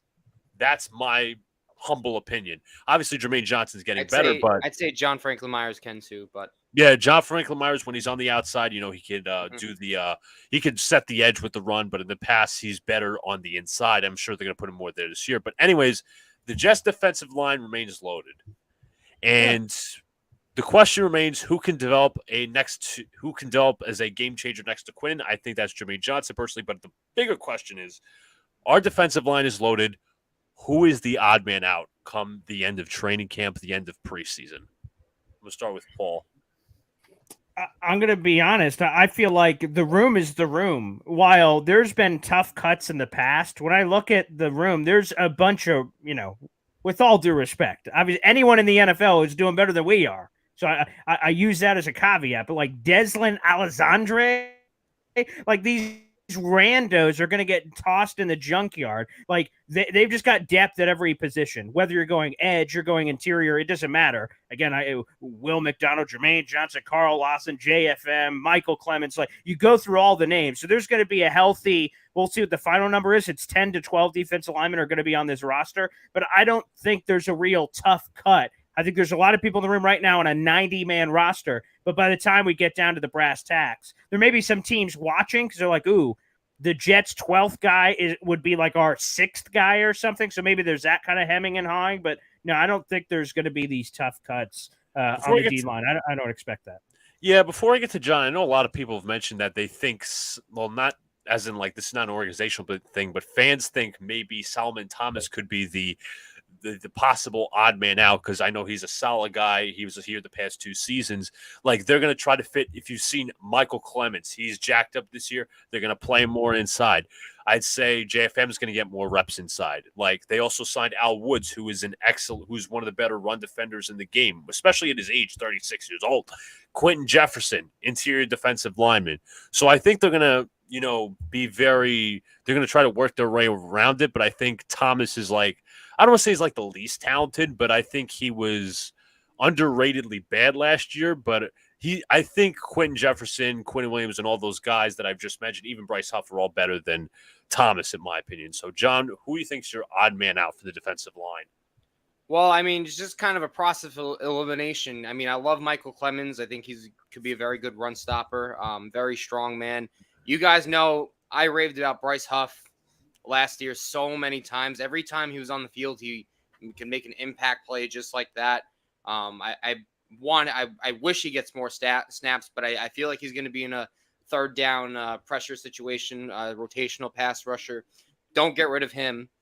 Obviously, they're not going to cut their first-round pick, Will McDonald. They're not going to cut last year's first-round pick, Jermaine Johnson, who I agree, Luca. I think he's only going to get better. I'm actually more in favor of Jermaine Johnson over Will McDonald, but maybe I'm wrong.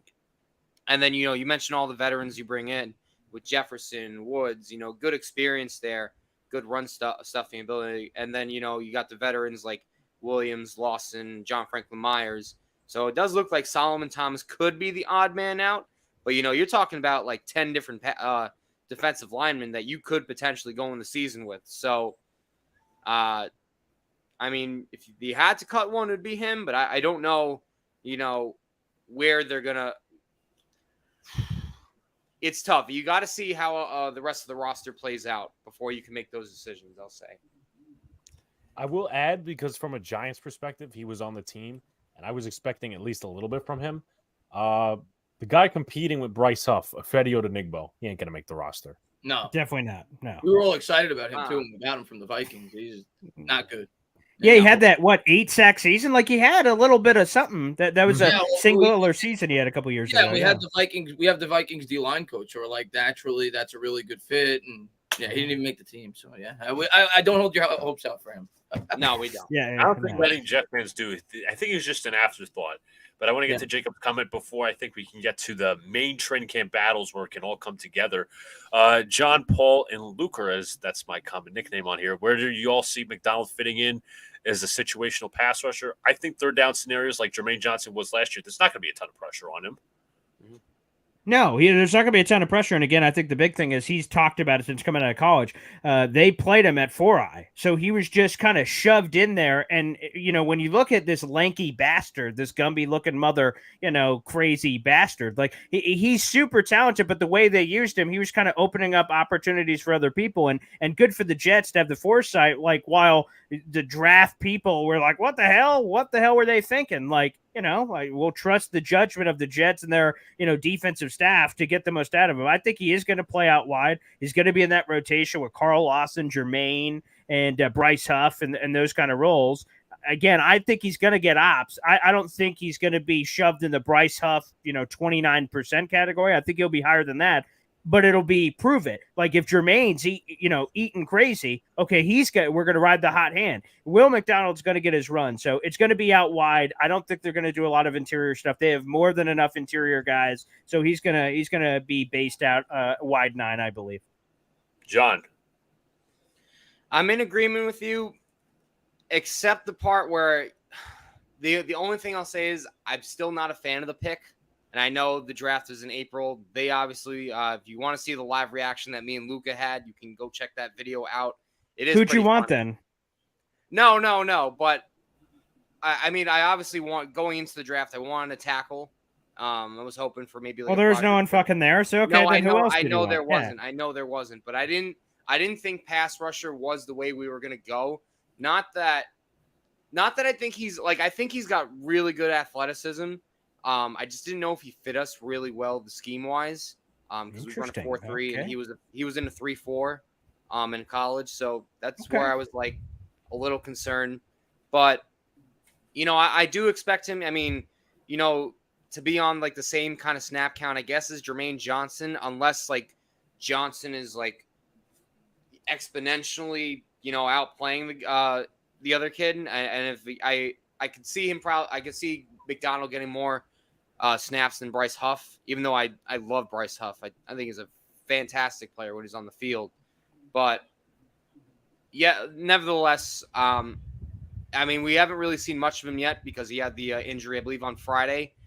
Contusion. That's correct. Late contusion. Yeah. So hopefully he's back soon. We get to see more of him, see what he can do in camp and preseason. And we'll have more analysis when those dates come out. If anybody wants to add any outside thoughts before we merge into the whole training camp battle between, obviously, the Jets, their battles, the Giants, their most important battles. I don't have enough knowledge to speak on it, to be honest with you. Yeah. Gotcha. So, Alex, I think you can lead the way for the biggest roster battles between the both teams.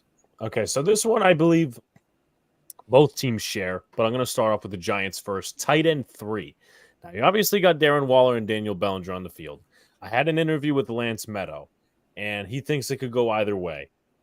Chris, who do you possibly see taking tight end 3, and which philosophy will the Giants go? Will they go with a pass-catching tight end or a run-blocking tight end? I say it's Lawrence-Cager. That's what I was going to say. I think it's going to be Cager. A lot of people were debating going into the playoffs. Was Cager even going to make the playoff roster? He actually made a couple of nice catches in the Vikings game. It seems like they like him. Yeah, and I think if Waller ever gets hurt, hopefully he doesn't. Knock on wood.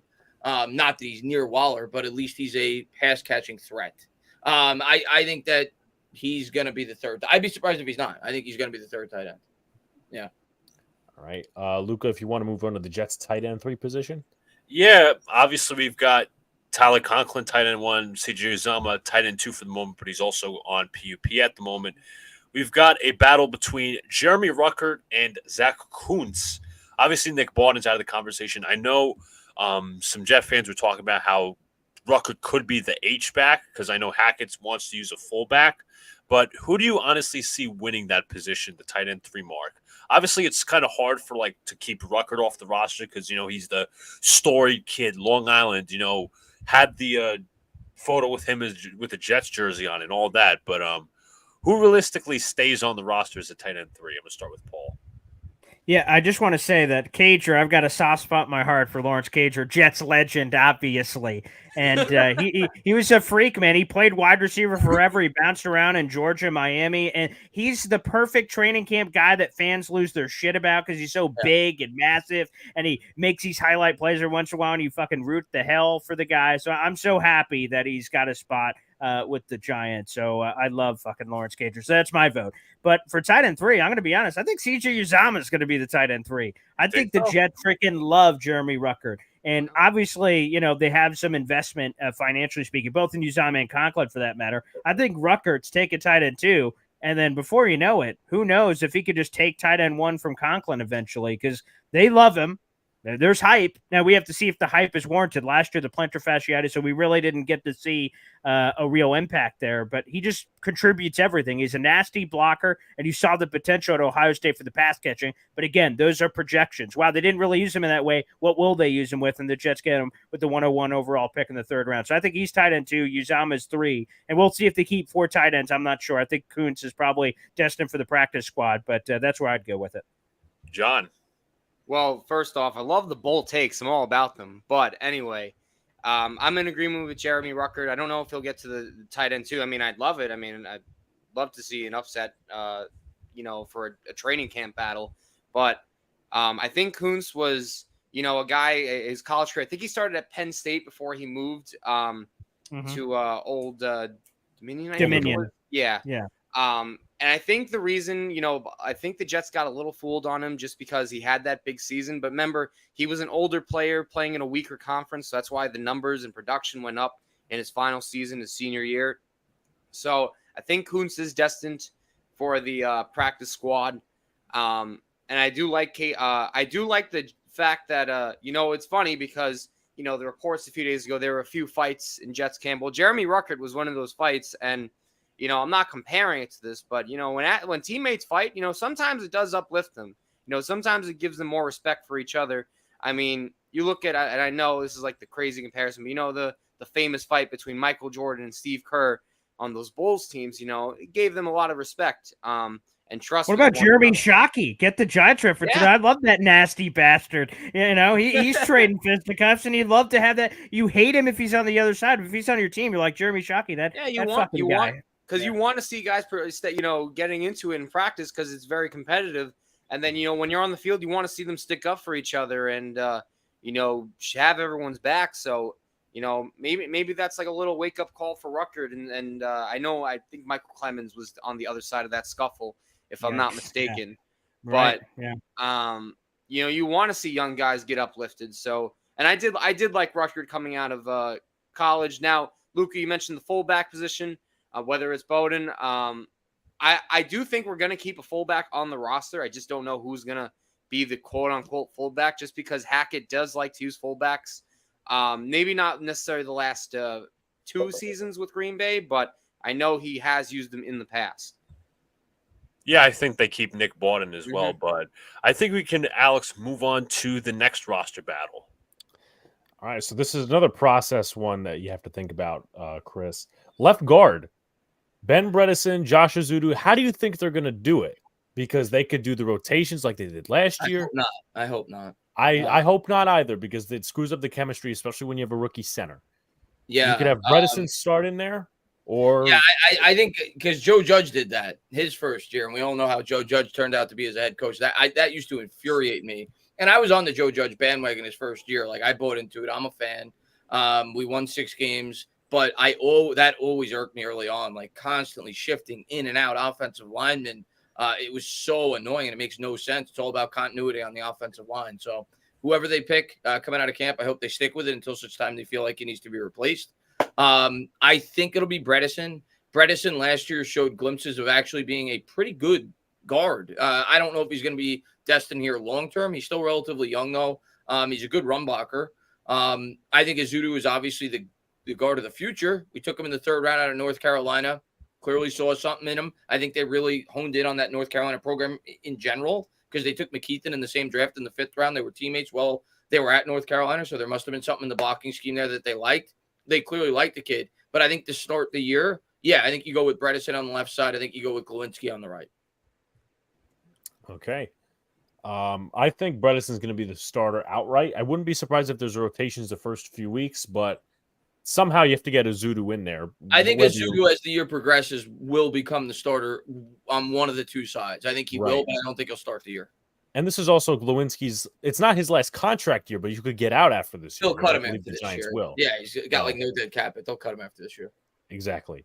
Luca, the next Jets battle? Next training camp battle. It could be a battle. It could not be a battle. But right now, obviously, with Dwayne Brown out, you have at right tackle at the moment, because Becton's mainly working at left tackle. Mitchell, I think, is 2. But the clear winner so far has been Max Mitchell at right tackle. He's facing off against Billy Turner. In the case that Dwayne Brown does not come back week 1, which is unlikely at this point because he's expected to return soon, who wins the right tackle battle for the Jets? Paul. Yeah, I mean, for what was it? Turnstile Turner, whatever the fuck is that? Like whatever the nickname that's now trending, I guess. Like it better not be him, as far as I'm concerned. Again, Max Mitchell, I think, is a good kid, and you hope that you can draft guys like that in the 4th round. That's on these rookie contracts. You have him for dirt cheap for the 4 years of his rookie contract, and then you can kind of maximize value at other points of the roster. So the Jets are hoping for that. You know, he came back. It was mentioned earlier, the scary blood clot situation. But from everything we've heard from his father and everything else, that's all cleared up. He's on the proper medicine now. So he's going to be able to have a fully healthy career, and it's non-life threatening, which is awesome for him. So my guess would be Max Mitchell at right tackle. And I think even if Dwayne Brown comes back, there's a chance that Mekhi potentially can beat him out. He's getting those quality reps at left tackle anyway. So we'll keep an eye on that. But specifically right tackle, I think it's Max Mitchell. And Billy Turner might not even make this roster. John, do you take the same sentiment? I mean, I obviously think Dwayne Brown's going to get the left tackle's spot. It's going to be a close race, and I think it's a really close battle. I'm going to say Becton wins it out just because, like, barring injury here, I don't think that – don't get me wrong. I love Max Mitchell, and I hope he's, like, still a solid piece for us in the future. I do like what he did for us last year. But I think that if Becton can stay healthy, I think he will win that tackle spot. Big if, though. Yep. Alex, your next battle. This is another one. The 1,000 wide receivers we have, Chris. We just brought in Cole Beasley, Sterling Shepard, maybe starts on PUP. I know Wan'Dale Robinson, Crowder, Jamison Crowder, Paris Campbell. What do you make of that wide receiver battle? I mean, I like that we have depth. You know, for the first time in a long time, we actually have some depth, not just at the wide receiver, but in general. I think the Giants this year have probably the most depth they've had in like 7 or 8 years. Like, they have a lot of depth on this team, at least in comparison to other Giants teams in recent history. And wide receiver, we're one of the deepest. We don't have high-end talent. We don't have a number one, but I think we have quality wide receivers. I think we have, 7, 8, 9 guys that will be on a roster this year, whether it's with the Giants or someone else. Obviously, the top 3, I think the starters, because I'm going to factor in that I think Wan'Dell's going to start on the pup. I don't think he's going to start the year. Still recovering from the torn ACL last year. Hodgins, who came on great. I think he's one of the 3 core guys to start the year. Slayton, obviously, had a really good year last year with the Giants. I do think Hyatt will supplant him. If it's not this year, it'll be next year. They're a similar type of wide receiver. Hyatt's obviously the long-term answer, but to start the year, Slayton's going to be a starter with Hodgins and Paris Campbell. I think Campbell's going to lead the team in receptions this year. If he stays healthy, huge if. But I do think Campbell is a really good fit for this scheme. And I do think he has a lot of talent. I loved him a lot coming out of Ohio State. I wanted the Giants to draft him that year. He's just had injury problems throughout the course of his career. Last year, he had a good season with crap at quarterback in Indianapolis. Now he gets a good play caller. I think Daniel Jones is a major upgrade with who they had throwing him the ball there in Indianapolis. So I like Campbell this year. I could see him having a nice 850, 900-yard season with maybe 6 or 7 touchdowns. But I think those are the 3 guys going into the year for sure. Hyatt's probably the 4 going in, and then it gets interesting in terms of the camp battle. Shep is probably, I'm leaning, but I don't know how hurt the guy is. Is he fully recovered from the injury? The other thing with Shep is, generally speaking, on the back end of the wide receiver, you usually want special teams contributors. So I think Jeff Smith, a former Jet, is going to make this team because of that reason. I think he's going to make the team as a gunner. The Giants last year had horrible special teams. Jeff Smith stands out in that facet, right? So I think he's going to make this team as the 6th or 7th wide receiver if the Giants decide to go with 7. Crowder has a chance too, especially if Shepard's still dinged up, because same thing, Crowder brings special teams capability as a punt returner. So I think those 2 guys actually stand a chance to make the back end. I don't think Beasley's making it unless we have a ton of injuries in camp. Look out for Colin Johnson, though. I like Colin Johnson. He looked really good in camp last year, but of course he had the injury. How recovered is he? So he's kind of a guy that I could see making this team. But if I had to pick right now, I think Jeff Smith makes this team on the back end in terms of her special teams contributions. And I think Crowder, if Shepard's dinged up, stands a really good chance to make this team as well. And by the way, you were saying those guys are both interesting. Like Jamison Crowder has played some quarterback in his past. Jeff Smith has played some quarterback in his past at Boston College. So there's some trick play shit that maybe Brian Daboll can dive into as well. So that's really interesting. There's just a lot of guys in that roster. And Crowder also has a lot of chemistry with Daniel Jones. Every year he works out with him at Duke. So, right. Yeah, Duke guys. Yep.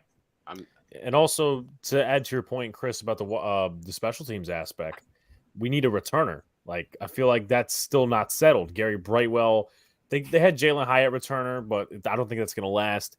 Jaden Mickens from the Bucks and the Bucks and the Jaguars, and then you also have Khalil Pimpleton, who stuck last year after being on Hard Knocks with the Lions. So the other guy I should have mentioned, he's not making the team. I think he'll be thrown in the practice squad, but a guy Giants fans are really excited about because I guess his upside is Ford Wheaton. The guy's like 6'5". He runs like a 4.3 something. So he's got like the tools, but obviously he's not a very polished wide receiver, which is why he went undrafted. A lot of people project him to go in like the 5th round, though. So Giants fans are really excited about him going into camp. But obviously I don't think he's going to make the team. But you never know, because last year going into camp, Daboll clearly showed that he strongly considers performance at camp. If I would have told you coming out of camp that David Sills was going to be a starter and that Colin Johnson was going to be a starter before he got hurt, that came out. He said that. Those 2 guys were going to start. He said that mid-August over Kenny Golladay when he was healthy, over Kadarius Toney when he was healthy. So he definitely prioritizes camp. So don't be surprised if there's like 1 or 2 shockers there, especially at that wide receiver position with all the competition. Luca, what the hell are you doing? Yeah, what the fuck is going on over there? He's been like looking at someone like he's being held. Hold up, I'll make a prediction. There is definitely either some sort of cat fight, injury, or some sort of bug in there. There is a bug. There's a bug. Okay. I think we have a flying cockroach. Oh my! A palmetto bug. You got a palmetto bug. Yeah. I think that's what that is. It looks like a cockroach, but it's okay. What So are you doing while with the Luca, tissue box? What is that? What weapon of choice is that? What is even going on over there? You don't have a shoe? It's so weird. I've never. I digress. It's just weird. Yeah. Let me see. What weapon do I have? A tissue box. Oh, here we go. What the fuck? Anywho, man. so while Luca plays zookeeper, Sure. I'll be the guy that translates it to the next Jets battle and then the Giants again. I'm sorry, folks. Okay, so he's going to continue playing zookeeper. Free safety for the Jets: Adrian Amos and Tony Adams. I'll start with John and then I'll go to Paul. I'm gonna say Jason, just based on what we need at free safety. I'm gonna say Tony Adams is the winner of that battle. Don't get me wrong. I was hoping the Jets get Adrian Amos even when they got Chuck Clark to play because I wanted more depth at that position, especially because our starters stunk and our backups really didn't get the chance. But nevertheless, I think Adams is the better coverage safety over what we have, and I think if he can just like I said be an average safety, then I think all right, we'll have a better, more successful time covering some of the tight ends, and backup running backs. So we'll see how that goes. But my prediction's Adams. Paul.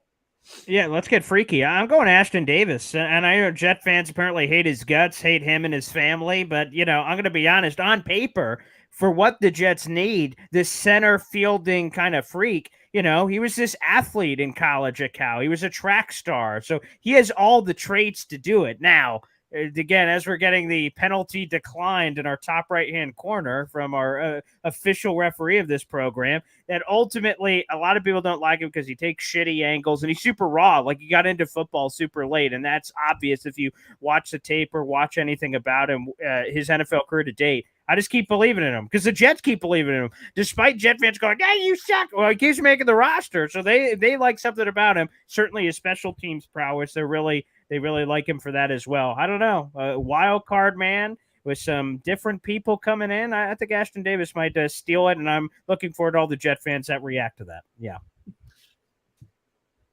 No flip flop. What did we do? I rather have the little flying cockroach in Luca's room play over Ashton Davis. Okay. All right. So here's the thing. Before I have to go back to doing this, I've employed a slipper and one of my cats to try to catch it. All right. Wow. Okay. Well, good luck. I guess I don't know.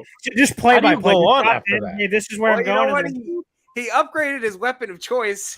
I guess by default, I suppose. Yeah. All right. I don't know anymore. So we'll go to for the Giants linebacker 2. Now this is interesting because you got Micah McFadden, Beavers coming back off the injury, but also Gerard Davis. He's out, Jet, by the way. He is done for the season. Yeah. Jets legend. Sayonara, yeah.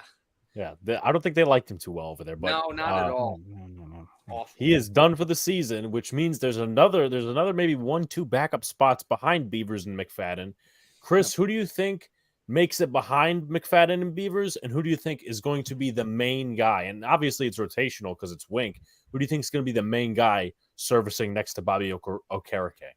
I don't think the guys on the roster yet behind McFadden and Beavers. I think they're still going to add a piece, whether it's when other rosters cut down. I think we're going to add some kind of veteran presence at the linebacker spot. I don't think they're on the team yet, personally. We already brought in, Nick Virgil. We brought him in for a visit. I think we brought in 2 linebackers that day. I don't think we didn't sign any of them, so they're clearly looking. So I don't think they're on the roster yet.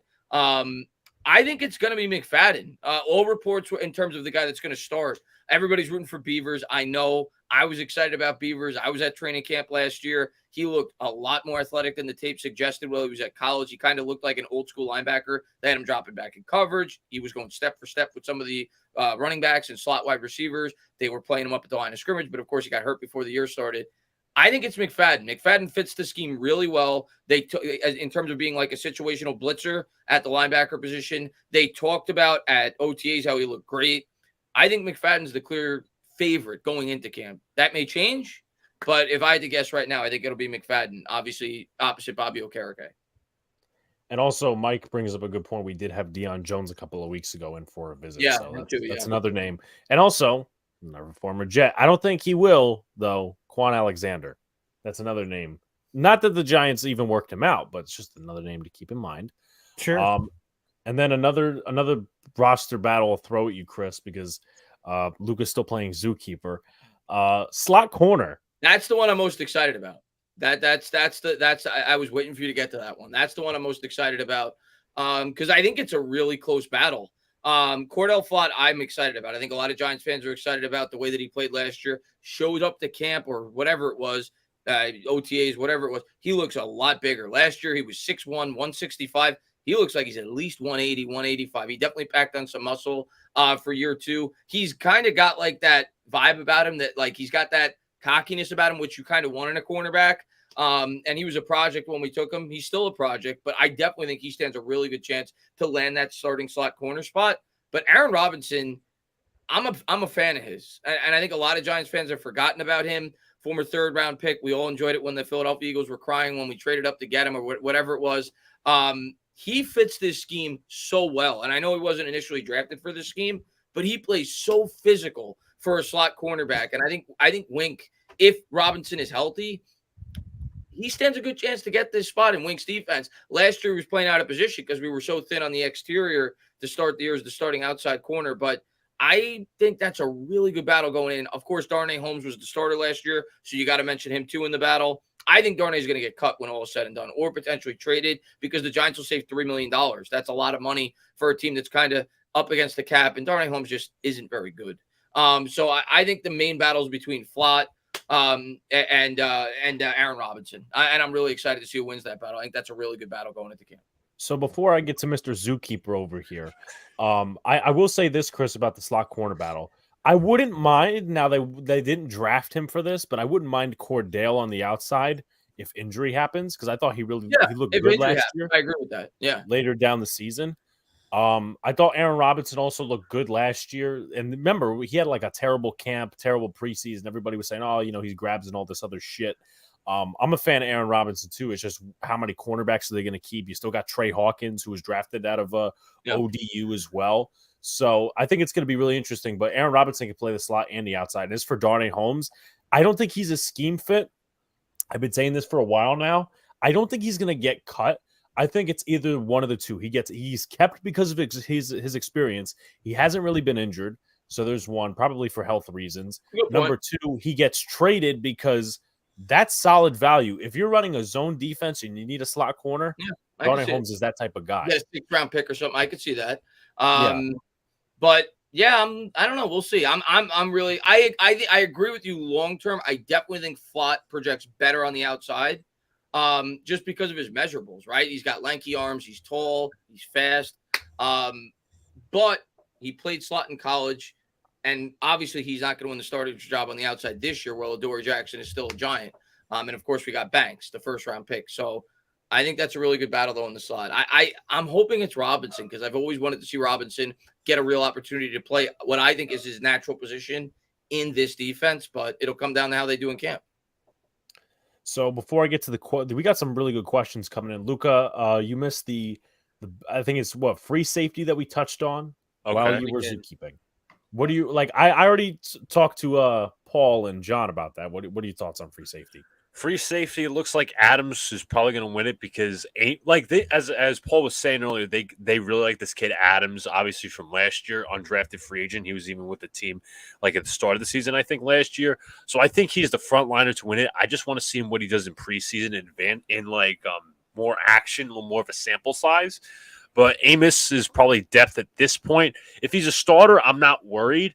But maybe there's a scenario where they run like 3 safety sets with Whitehead, Amos, and Tony Adams, mainly with Adams and Amos back in coverage and Whitehead in the box.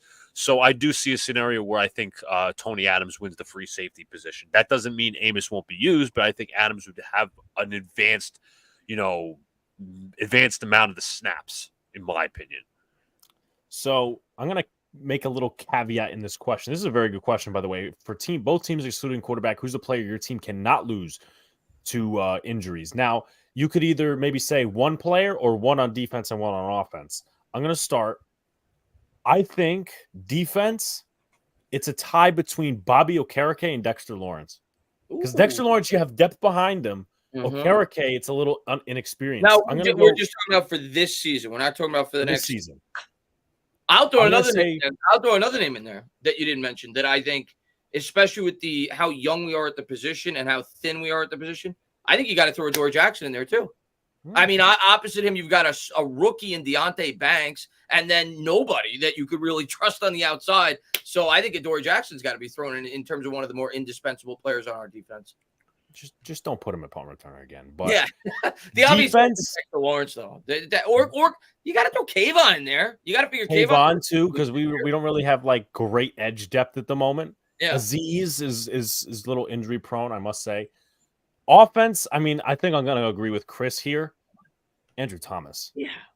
I'm and obviously I know the Jet fans are going to say Sauce, as they should.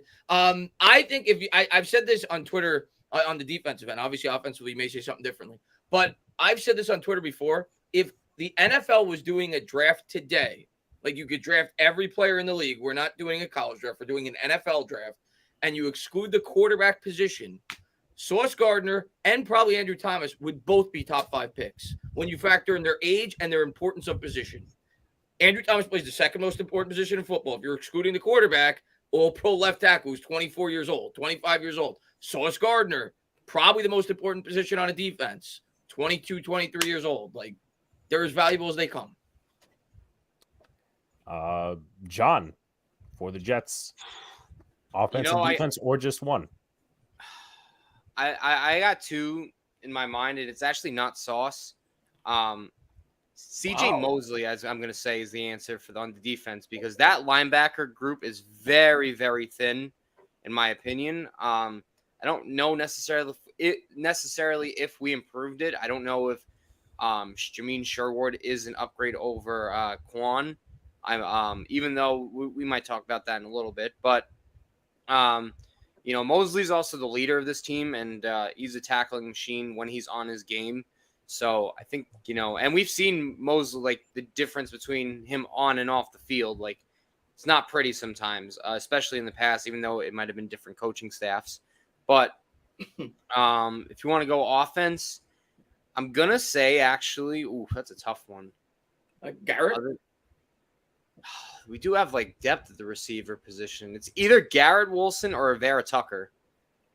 And I know guard, but, like, he's like an exceptional offensive lineman when he plays. Like, there was a huge difference last year when he played and when he didn't play for the Jets, especially in the run game. Okay, Luca. For defense, I'm not gonna. I would say Quinn Williams, but I think the Jets have better run defenders and obviously a slew of pass rushers, so I'll leave him out. Linebacker, it's tough because, I would go CJ Mosley, actually, because it's kind of questionable behind him. I know a lot of people love Quincy Williams, and Jamie Sherwood's had a good camp thus far. Mm-hmm. So I'd say CJ Mosley, he's the captain of that defense, essentially. He's very important. Obviously, Sauce is, the best, you could argue, top 2 on the defense. But the Jets have DJ Reed, they have Brandon Echols, they have Michael Carter, so they have a decent group behind them. Is it Sauce? No. But they have a decent group behind them. Offensively, it's tough. Obviously, we're excluding quarterback, obviously. I do get where John's coming from AVT, because he's probably, outside of Wes Schweitzer, the only guy who can rotate to basically every position across the offensive line. But he's just of a different talent, which makes him just all that more valuable. Tackle, I wouldn't say tackle. I'd say maybe Garrett Wilson, because he's the only game-breaking talent on wide receiver offensively. And that's why some Jet fans wanted to go after DeAndre Hopkins, which I completely understood. Obviously, he went elsewhere to Tennessee. He'll be irrelevant now. But I guess Garrett Wilson in a way. But I understand there is depth. Thinking about it, I think I'd go Vera Tucker. Because that's fair. Listen, because Aaron Rodgers could get by with okay wide receivers. Yeah, he can. Good. Yeah. Yeah, I would just jump in to say I think it's clearly Garrett Wilson on offense, and here's why. While Aaron Rodgers can get by, and we've mentioned that there's depth at the wide receiver room, if you go out to a bar and you see there's a 10 with a bunch of 2s, the 2s get risen up because they're around a 10. If you take the 10 out, it's just a bunch of 2s. Well, yeah. My initial thought was Garrett Wilson for the exact reason you're saying, but then I thought myself into Vera Tucker because of Aaron Rodgers. I mean, great analogy. That's a God honest truth. Like Corey Davis and Al Lazard to me are like, 2 and 3. 1 and 2. Oh my, whoa. All of a sudden I'm looking at that a little different. AVT's a great answer, obviously, because we saw week 7 when he got hurt with Breece Hall in that same game that like the entire rest of the season all went downhill from not having that glue guy. So, but Garrett Wilson to me is like the answer. And then on defense, I think the obvious name to me is Quinnen Williams because, again, we talked about what it looks like when you pull him out and then how important he is to the team. You can argue Sauce because, again, what he allows you to do, it's not at the Revis level yet, although his first year was better than Revis's first year, but we need to see what that means moving forward. But what the Jets defense was able to do saying, oh shit, we got Revis. Like, he's on an island. Now we're doing 10 on 10. And we took away their most talented player in theory, the Andre Johnsons of the world, Marcus Colstons, all those superstars that he wiped out in both the 2009, but more specifically the 2010 season. Like, so what you could do there, I would go Quinnen though on the defense, just because, like, again, there's a lot of really talented guys, but nowhere at the level that's a first team all pro that Quinnen is. So Quinnen and Garrett for me.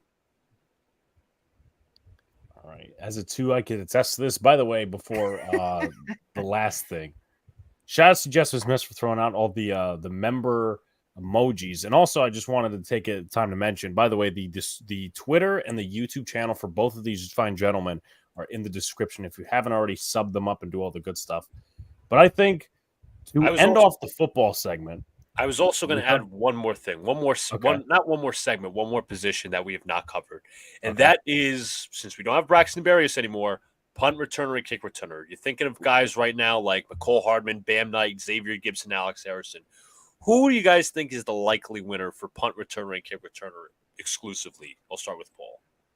Yeah, to me, and it's a great point because Braxton Berrios led the team in kickoff return attempts, and he was the only person on the entire team last year that had a punt return attempt. No one else on the team had a single one. So it's big, and he's been the guy for the last 3 years. To me, I would lean McCole Hardman, although he didn't do it a lot last year. Injuries also played a factor in that. But if I'm trying to get ceiling, he's got elite speed, and he was an all-pro as a rookie, as a return man, so and Pro Bowler. So those things are, go together, but all-pro is more impressive. But, like, he did that before, so that's where I would try to put him.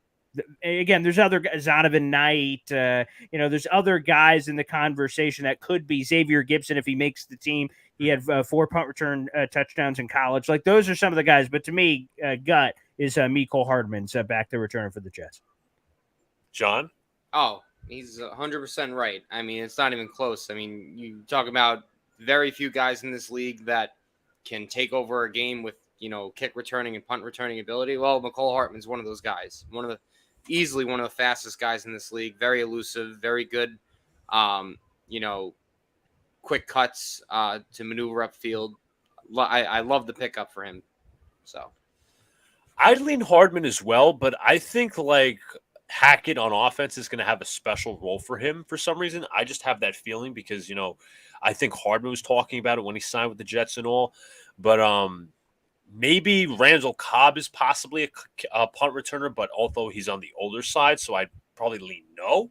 But Hardman, I would largely agree, yes. Maybe Bam is like a kick returner. So I think that will take the special teams battle. So the last thing in terms of closing out for a football thing, now this is a trend. So I might as well think, let's put 5 brains together and complete an old-fashioned immaculate grid.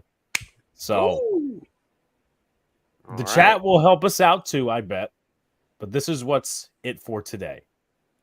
What is this? What are we doing? I'm going to be honest. I don't know what the immaculate grid challenge. So you guys see, like, the teams up top or the categories and the teams on the side. So you basically have to guess 9 players that fit each category. For example, that first box, you have to guess someone who's played for the Pats and the Buccaneers. But also Tom Brady. Okay. Yes. But also like the lower so each player gets a percentage and a rarity score. And that adds up to your rarity score. So the lower the percentage, the better for your rarity score. So I got one already. That's not Tom Brady for the first one. That is Shaq Mason. Who is it? Okay. A guard, yeah.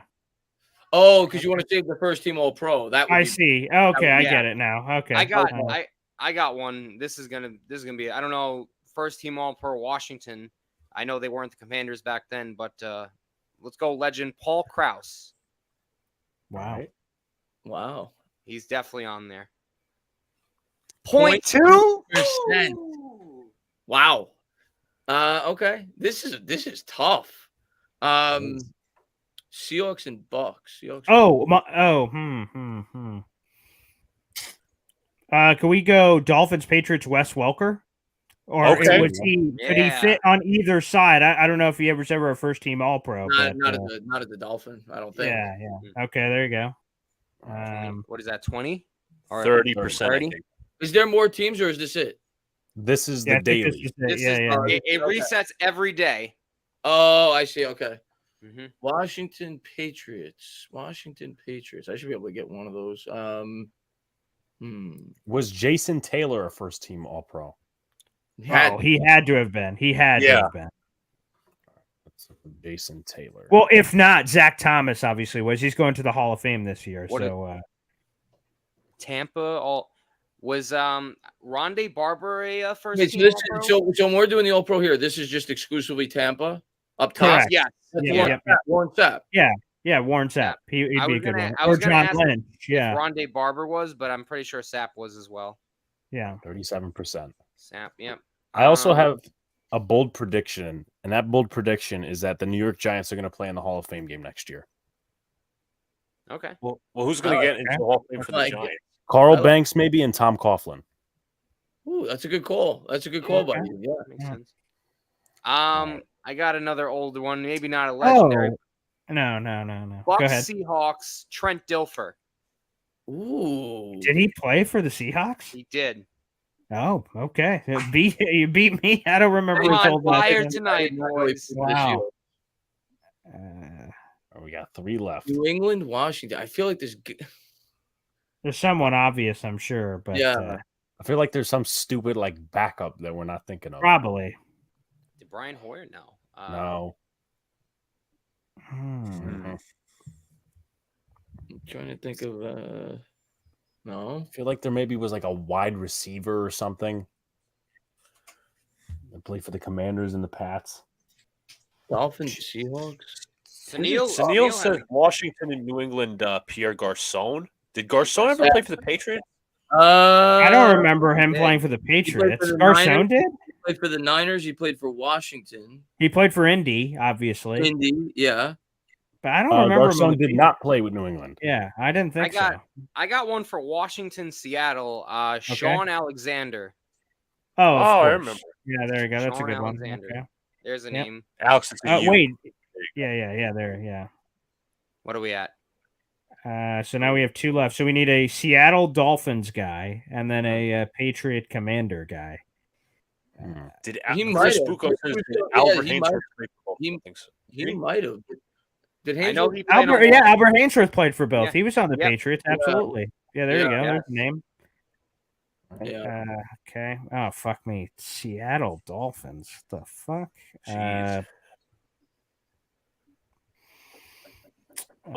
Brandon Marshall. Oh my God. Oh yeah, he played for Seattle for 5 seconds. Right. Yeah. He I guess. did. Okay. 210 rarity All right, score. we did. Immaculate. That Yeah, was God beautiful. bless. Yeah, That check was that off the bucket list. Yeah, there you go. Yeah, put that one right there. I did That not was know Marshall played for Seattle. But I forgot about that one. He was there for like yeah, a second. towards the end of his career, right after the Giants. Yeah. But this is another good one. Brandon Merriweather. Oh, that's a good one. Yeah, those were the kind of guys I was trying to think of. So yeah. Yeah. Van Noy would have been a good one. So, but yeah, thank you for the chat for that one. I thought of another one for Dolphins, Pats, or not Dolphins, Pats, Tampa Pats, Antonio Brown, the obvious one. Yeah. Wow. Yeah, that's good memories. Oh yeah, he did Malcolm play one. a game with. I was about to say. He did play one game. That's right. It's caught a touchdown pass against Miami. Yeah. Well, I don't remember the last time I fucked one up. Going referencing the. What's cockroach funny or whatever. was me and the buddy of mine who was obviously good with John. We were actually at the Antonio Brown game where he took off his shirt and just walked off the field. Did you catch anything? He threw all of his gear. He threw shoulder pads. He threw gloves. He stripped down to the skivvies, man. What's funny was we were up in the second deck and we had no idea what happened. Sure. Yeah. And we didn't even see Antonio Brown walk off the field, but we just we read our phones like Antonio Brown has retired or some shit like that. And like, wait, that actually happened? Well, you had no idea. Yeah, right. Yeah. It's hard to realize when you're in the stadium, you can't really kind of get that feel for it. That almost That's had like true. the Will Smith feel during the Oscars. Like you were just in so much shock while you were watching. Like, Yeah. is this real? Is this really happening? Yeah. It went full Dunkirk. But I think we could start wrapping it up. For final thoughts, whatever you want to put in, and I'll add for Chris too, since he is like John, a suffering Met fan. Final thoughts, and do you think the Mets should sell at the deadline? Do I think they should? Yes. Do I think they will? No. But I think they should. I think they're gonna kind of do half and half. They'll probably like partially sell and they'll do like small buys and small sells. But I don't think they're gonna trade Max. I don't think they're gonna trade I could be wrong. I think they should, but I don't think they're gonna because they still have to sell Hope for next year. But we'll see. As far as the Giants go, I'm excited, man. I'm excited for the year. I'm excited to see how Jones does year 2 in the offense, right? With Dable, you look around the league, you look at what Jared Goff did last year 2 with the Lions. He jumped like 11 touchdown passes, had a Pro Bowl type year. You look what Hurts did year 2 in his offense. You look what Rodgers did year 2 under the LaFleur offense with the Packers. Went from a guy that people thought was kind of teetering out and to the MVP year 2 with the Green Bay Packers. So I'm excited to see what Jones could do with Darren Waller, second year in the offense. I think he's going to have a good year. I think he's going to have a very good year. I think he's going to get a lot more respect around the league by the end of the year. And I think the Giants are making the playoffs. I don't care how tough the schedule is. Brian Dable's a great coach. And when you have a great coach and you have a team that I think has about average talent around the league, you're going to find a way to win some games. So I think Giants are going back to the playoffs in a week NFC. 9 wins, playoffs. I wanted to get to 2 questions before I get to John. Could Adoree play some slot? Probably not. More of an outside corner. I don't think he will. We're so thin on the outside. I know he's like, I think he's playing on the outside. And then who starts if Adoree gets hurt? Who starts alongside Banks on the outside? I think it's either Flott or Warrior. Yeah, I'd go Flott. I think I'd go unless he was playing so good at the slot they didn't want to move him. But I think Flott would probably be the guy. All right, Angry John. Oh, we already know they're pretenders, sellers. They should sell. I agree. They definitely have to. I mean, this team's a joke to the fullest. Yeah. I mean, don't worry. I have the wheel of excuses ready for the fans in the chat. So we will have a night where we're going to spin the wheel and see why the Mets are garbage, hot garbage, okay? The wheel of excuses has been made. That's right. That's one of them. Buck is proud. He's proud of losing. He's probably got swept in Atlanta.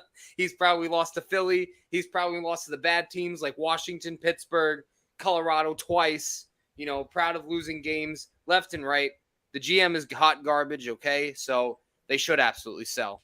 I don't know how Epler still has his job. I would never let Epler even go close to a baseball ever again. Yeah, pretty ridiculous that they are feeble. That's right, feeble. John, final thoughts on the Jets. Well, first off, thank you, Chris and Paul, for joining us for the full show tonight. Do appreciate it and hope you guys come back soon to talk more football, especially during preseason and when the regular season starts. So thank you guys for coming on, and thank you to all the chat that was asking all the questions, comments, likes, subscribes, whatnot. But I can't wait for football season. This is the Aaron Rodgers finally have a quarterback that can throw the football correctly. Okay, that was actually taught at a young age how to do it properly, and I want to see. I missed the game too. I want to see it happen. So. Again, and also some breaking news, Luca, the gorilla just escaped the zoo. So if you want to tame that, that's all you, man. Luca? I don't know what happened to the gorilla, but anyways, I'd like to thank Chris and Paul for coming on. It was a good convo with the Giants and Jets training camp. I can't wait to get out there once I get the tickets. Obviously, I was a little late on getting to the site, but regardless, thank you to the chat. Finally talking football once again. I'm excited. Finally, as a Jet fan, and Paul. Yeah, I mean, I'm just looking forward to the Jets kicking the Giants' ass. The Giants haven't beaten the Jets in over a decade, so maybe they could get one on the board. Probably not. So I'm looking forward to the Jets smacking around the Giants again. What was that, 2011? Is that the last time the Giants beat them? Yeah, that's a rhetorical question. Of course I know it was 2011, you bastard. So I'm looking forward to that. And, the Jets obviously winning the Super Bowl. So it's going to be a good season. Yeah. Well, while Paul has his wishful thinking, we appreciate Chris and Paul coming on. It was a very eventful show. Shots going left and right, a lot of football analysis, the kind of mix you want. If you haven't already, go subscribe and follow them on Twitter. Subscribe on YouTube. That's in the description. Tomorrow, another roster bubble video for the Giants. We're going to do the Subway Series on Wednesday, so that should be fun. Get all of John's reactions to maybe his team winning or losing. Either way, it's going to be entertaining. And then a training camp for the Giants starts on Wednesday. I'll be there, and I'll probably do some reaction stuff or videotape as much as I can, because I know they have that stupid rule that you can't videotape. What are you most looking for? What battle are you most looking forward to for the Giants at camp? Left guard, slot, corner as well. I'm also want to see looking to see, going up against the interior D line. I want to see JMS versus Dex. I think there might be a couple of. I think there might be a couple of fights. Between those two, definitely. Yeah. And also I think it's going to be, as Giant fans predict, I think it might be the summer of Eric Gray. So, but with that being said, we're going to head out. Appreciate you guys, and we will see you next time. Peace out.